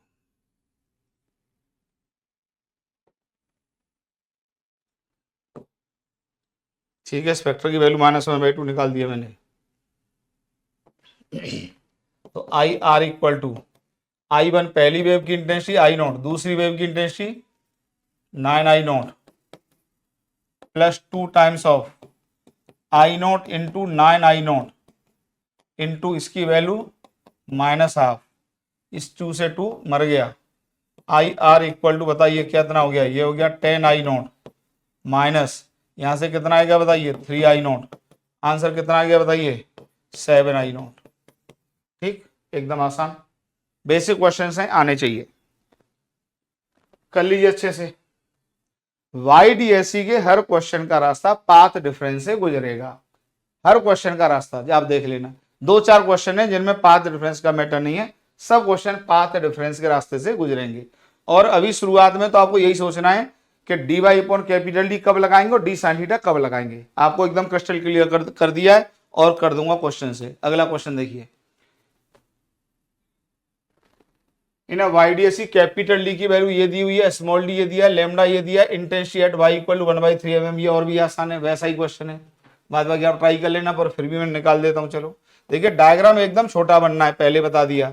ये एक मेरी तरफ से आदेश है, और सीधे ये डायग्राम तुरंत रफली बनाओ और यहाँ से इसको वाई लो और यहाँ पर इंटेंसिटी का फॉर्मूला लिखो तुरंत।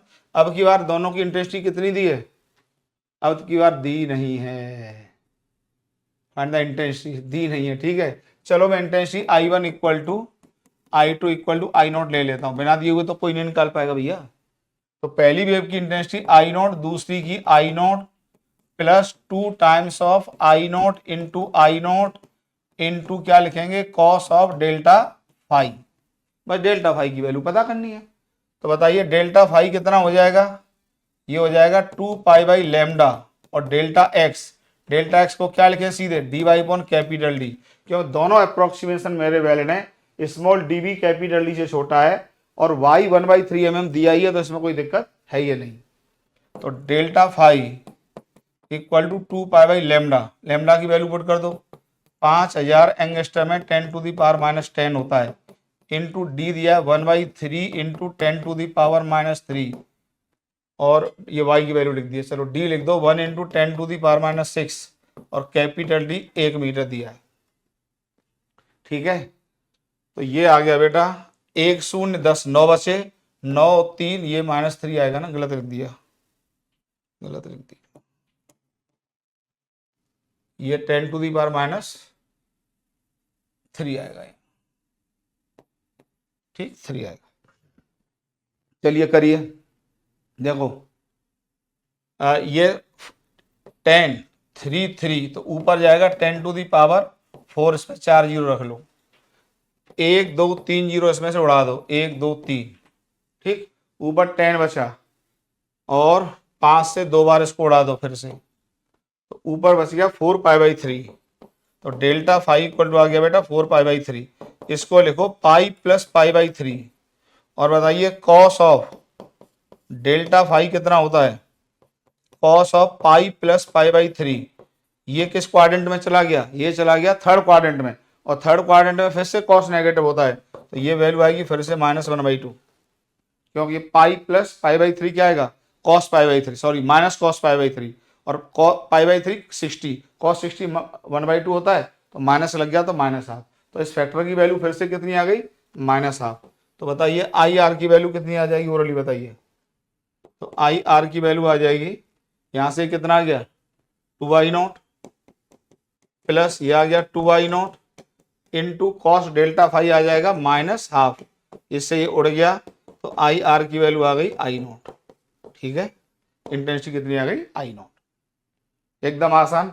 आपको YDSE के क्वेश्चंस किस तरीके से करते हैं ये मैं आपको सिखा रहा हूं, शुरुआत के कुछ बेसिक क्वेश्चंस कराए जा रहे हैं। इन YDSE कैपिटल डी की वैल्यू 12 मीटर दी हुई है, स्मॉल डी दिया है सेंटीमीटर में, इस बार नजर देख लेना, लेकिन कैपिटल डी से तो स्मॉल डी काफी छोटा है, इसमें कोई दिक्कत ही नहीं है अभी तक। और लैम्डा बहुत ही छोटा दिया 600 nanometre. Find Y where resultant intensity 75% of I max. अब बताइए आई मैक्स क्या होती थी, अगर दोनों वेव की इंटेंसिटी हम सेम मान लें तो ये होती थी I0 plus I0 plus 2I0 root में I0 और कॉस ऑफ डेल्टा फाई, और इस वैल्यू को क्या कहते थे, +1 करते थे, तो आई मैक्स आता था 4I0, ठीक है, ये आपको याद होना चाहिए। तो मैक्सिमम इंटेंसिटी बताइए कितनी आ जाती है, अगर दोनों वेव सुपर इम्पोजिंग वेव की इंटेंसिटी I0 है, तो YDSE में जो मैक्सिमम इंटेंसिटी आती है वो 4I0 होती है। तो अब ये चाह रहा है कि y की वो वैल्यू बताइए, अच्छा एक ही बता देंगे, वैसे तो बहुत सारी वैल्यू आएंगी, क्योंकि आपको इंटेंसिटी प्रोफाइल बताइए, ये देखो ये जैसे यहाँ पे ये है, तो अब 75 यहाँ पे तो 4I0 हो गई हर जगह इंटेंसिटी, लेकिन 75% तो बहुत सारे पॉइंट आएंगे ना, बहुत सारे पॉइंट, ये भी y आएगा, ये y आएगा, ये y आएगा, समझ गए ना। वो तो फिर क्वेश्चंस में और ऑप्शंस देख के समझ में आएगा, मैं तो एक सबसे छोटा वाला या एक दो निकाल दूंगा, लेकिन आपको ये क्लियर है कि 75% इंटेंसिटी तो बहुत सारे लोकेशंस पर आएगी, बहुत सारे लोकेशंस पर आएगी, ठीक है।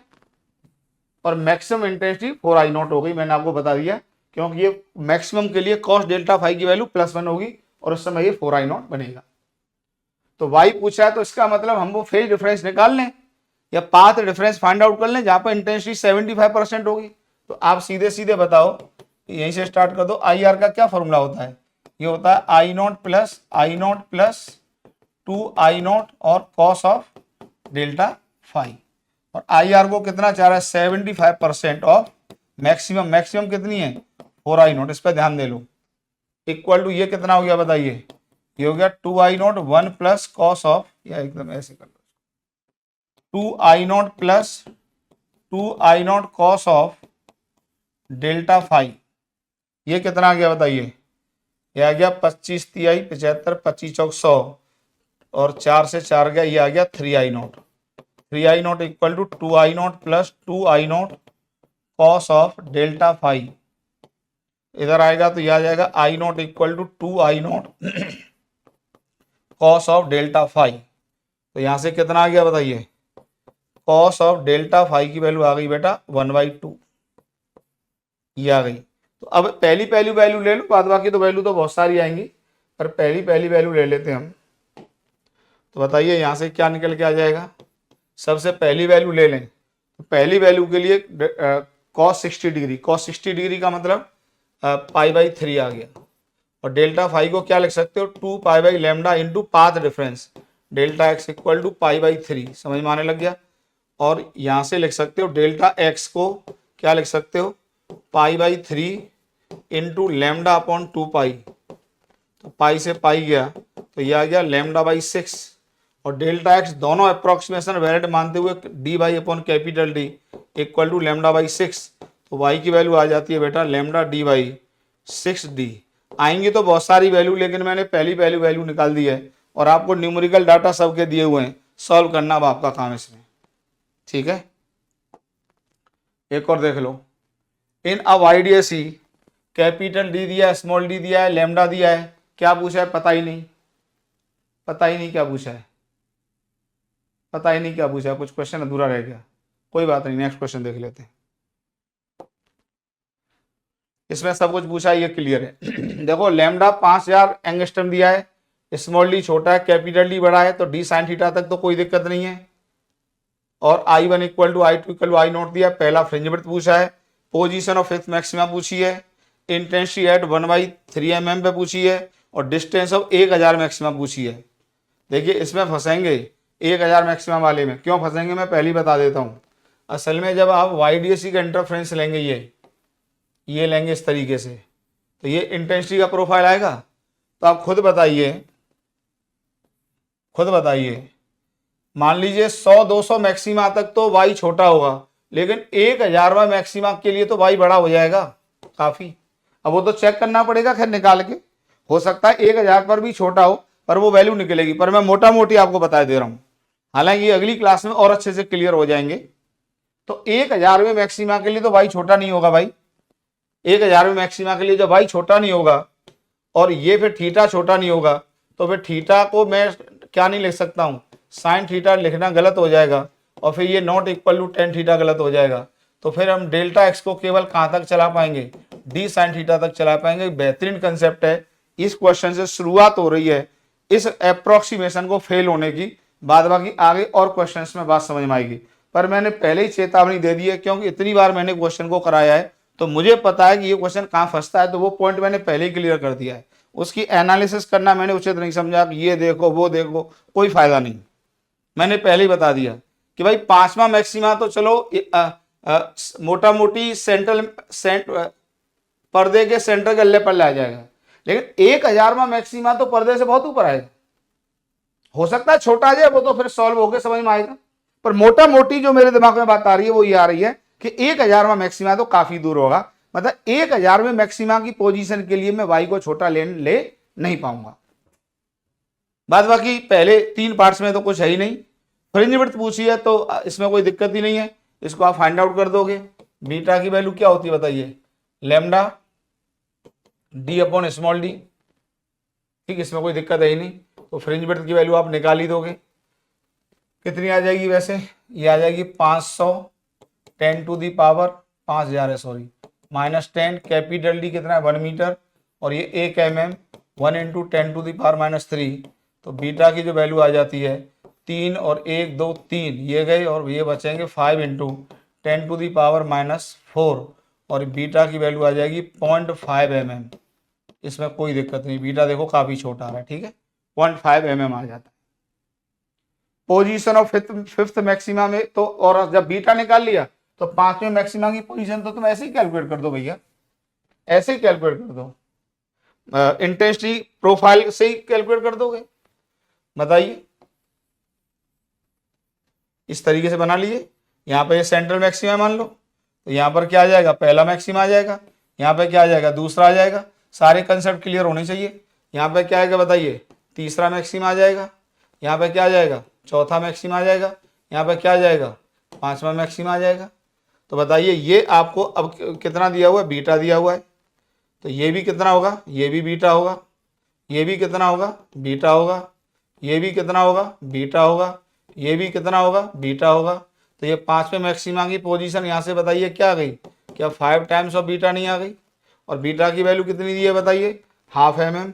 तो इसका मतलब 5 इंटू हाफ mm कर दीजिए आप, तो ये y की वैल्यू कितनी आ गई, 2.5 mm। बहुत बढ़िया, तो y छोटा भी आ रहा है। तो पांचवें मैक्सिमा की पोजीशन कितनी आ गई, 2.5 mm। अच्छा, अब आपसे पांचवें मिनिमा की पोजीशन भी पूछी है, तो याद करो मैंने एक बहुत बढ़िया चीज बताई थी, अगर पांचवा मैक्सिमा यहाँ बन रहा है तो पांचवा मिनिमा ये बनेगा, D5 ये होगा।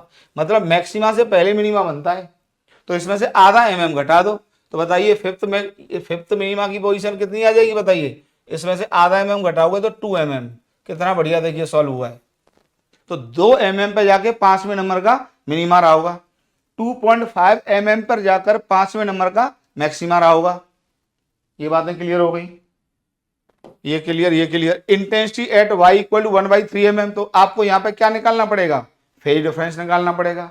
तो अभी y छोटा ही है, तो फेज डिफरेंस के लिए पाथ डिफरेंस, और पाथ डिफरेंस के लिए फॉर्मूला मुझे दोनों अप्रोक्सीमेशन को वैलिड मानते हुए आता है। क्या आता है बताइए, डेल्टा एक्स इक्वल टू सीधे सीधे आता है dy अपॉन कैपिटल D। अच्छा, ये याद ही रखना पड़ता है, वैसे याद रखने का ये तरीका है, dy कभी कभी ये कंफ्यूजन आता है कि कैपिटल D ऊपर है कि स्मॉल d ऊपर है। तो जनरली बताइए, जब डिफरेंशिएट करते हैं तो स्मॉल d के साथ y को डिफरेंशिएट करते हैं ना, तो स्मॉल d और y, तो dy अपॉन कैपिटल D। ऐसे तो हल्का फुल्का मैं याद रखता हूं। तो स्मॉल d दिया है 1 into 10 to the power -3, y कितना दिया है 1/3 mm -3, और कैपिटल D 1 मीटर। तो जो पाथ डिफरेंस आ गया, ये आ गया 1/3 into 10 to the power -6 metre. तो फेज डिफरेंस जो आ जाएगा, ये आ जाएगा 2 pi by lambda into delta x. तो डेल्टा फाई की जो वैल्यू आ जाएगी 2 पाई बाई लैम्डा। बताइए व्हाट इज द वेवलेंथ, ये दिया हुआ है 5000 into 10 to the power -10 into path difference 1/3 into 10 to the power -6। देखिए ये मोटा मोटी ये कितनी बार जाएगा, 10 टू द पावर 4, और 3 शून्य इसमें से गायब होंगे तो ये 4 कट जाएगा, 1 शून्य बचेगा, और 5 से फिर ये जाएगा 2 बार, और 2 दूनी 4। डेल्टा फाई की वैल्यू आ गई बेटा 4 पाई बाई 3। कैलकुलेट कर लेना। इंटेंसिटी पूछी है, दोनों वेव की इंटेंसिटी बराबर मान लेंगे, दी हुई है। तो अब बताइए रिजल्टेंट वेव की इंटेंसिटी कितनी आ जाएगी, I0 plus I0 plus 2I0 cos of, और 4 पाई को लिखेंगे कितना, पाई प्लस पाई बाई 3 लिखेंगे। और अब आप निकाल लोगे, इसकी वैल्यू आएगी कितनी, -1। तो -1 आएगी, तो ये -I0, तो इंटेंसिटी आ जाएगी I0 सॉरी। अब ये लास्ट क्वेश्चन बच गया, इसमें काफी अच्छी बात है। अब मैं तो ये मान के ही चलूंगा भाई कि 1000 में मैक्सिमा के लिए y काफी बड़ा है। अगर वो छोटा आना हुआ तो आ जाएगा ना, छोटा आना होगा तो आ जाएगा। देखते हैं, देखते हैं। इतना नोट करिए, इतना नोट करिए, इतना नोट करिए। तो 1000 में मैक्सिमा के लिए देख लेते हैं। छोटा सा डायग्राम, फिर से वही बात मैंने जो बताई, डायग्राम छोटा सा ही बनाओ। यहाँ पे 1000 में मैक्सिमा बना दो। इसका मतलब यहाँ पे जो पाथ डिफरेंस होगा 1000 में मैक्सिमा के लिए 1000 लैम्डा होगा, n lambda. Path difference 1000 lambda रहा होगा। और इस पाथ डिफरेंस को मैं डी साइन थीटा लिखने में तो कोई दिक्कत है ही नहीं मुझे। क्यों नहीं दिक्कत है बताइए? इसलिए दिक्कत नहीं है क्योंकि ये तो मुझे दिया हुआ है ना, डी कैपिटल डी से बहुत छोटा है, और जब कैपिटल डी डी से बहुत छोटा है तो बताइए दो स्लिट के बीच में ये और ये चंद्रमा पे कहीं भी चले जाइए बहुत दूर, तब ये तो डी साइन थीटा लिख ही लिया जाएगा। तो ये अप्रोक्सीमेशन तो तब तक वैलिड है चाहे वो 1000वां मैक्सिमा है चाहे 2000वां मैक्सिमा है, जब तक कैपिटल डी स्मॉल डी से बहुत बड़ा है। ये अप्रोक्सीमेशन नहीं फेल करेगा। दूसरे में दिक्कत आती है, क्यों आती है वो अगले लेक्चर तक वेट करना पड़ेगा आपको, क्यों आती है वो भी मैं समझाऊंगा। इसी में दिक्कत आती है दूसरे वाले में, अगले में बहुत अच्छा समझ में आएगा, यहां तो आपको कैलकुलेशन से ही क्लियर होगा। तो बताइए पाथ रेफरेंस को क्या लिख देते हैं, डेल्टा एक्स को डी साइन थीटा। तो यहां से डी साइन थीटा की वैल्यू कितनी लिख देते हैं बताइए, 1000 लैम्डा। तो साइन थीटा की वैल्यू अब आप देख लो 1000 लैम्डा अपॉन डी। तो यहां से साइन थीटा की वैल्यू निकाल लो बेटा। तो 1000 into lambda, what is the value of lambda, lambda की वैल्यू दी आपको 5000 into 10 to the power minus 10 and what is the value of small d, ये 1 mm, 1 into 10 to the power minus 3। तो देखो ध्यान से, ये 10 है, तो देखो 1 3 4 5 6 7 8 9, तो ये बने, तो 9 बटेंगे तो साइन थीटा की जो वैल्यू आई यहाँ से ये आ गई 5 into 10 to the power minus 1, ये आ गई 5/10 इक्वल टू 1/2 और थीटा इक्वल टू आ गया बेटा 30 डिग्री, जो कि छोटा नहीं है, नॉट स्मॉल। मतलब ये है कि अगर थीटा की वैल्यू 30 डिग्री है तो आप साइन थीटा को और टेन थीटा को सेम नहीं ले सकते, सेम नहीं ले सकते बेटा। तो देखो अप्रोक्सीमेशन दूसरा फेल कर गया। और ये जेईई एडवांस का मेन कॉन्सेप्ट है, जहां पर वो एक एवरेज बच्चे को तो फांस ले जाते हैं, यहां फांस ले जाते हैं, मतलब एवरेज से ऊपर वाला बच्चा इस चीज को समझ पाता है। एनालिसिस हो गई ना, एनालिसिस हो गई। तो अब मैं 1000 में मैक्सिमा की पोजीशन फाइंड आउट कर देता हूं। 1000 में मैक्सिमा की पोजीशन फाइंड आउट कर देता हूं। साइन थीटा की वैल्यू कितनी आ गई है, निकाल दिया मैंने, 1/2 आ गई है। तो अब कुछ है नहीं, डायग्राम ये छोटा ही बनेगा, ये आदत में डाल लो आप मुझसे। ये थीटा और ये वाई और ये कैपिटल डी। 1000 में मैक्सिमा की पोजीशन आपसे पूछी है, वाई पूछा है, तो साइन थीटा की वैल्यू आप 30 डिग्री फाइंड आउट कर चुके हैं। तो बस आप लगा दीजिए इसमें 10 30 degree equal to y upon capital D. तो वाई इक्वल टू यहाँ पे 1000 में मैक्सिमा है, कितने मैक्स, तो वाई की वैल्यू आ गई डी इंटू 1/√3। तो वाई इक्वल टू डी कितना दिया बताइए, 1 मीटर, 1/√3 मीटर। ये 1000 में मैक्सिमा की पोजीशन आ गई। ठीक है बेटा, तो मैंने आपको YDSE का बेसिक आज बहुत अच्छे से क्लियर कर दिया है। अगले क्लास में कुछ और बेहतरीन फंडे बताऊंगा, मेरे हिसाब से 2-3 क्लास में इसको मैं वाइंड अप कर दूंगा।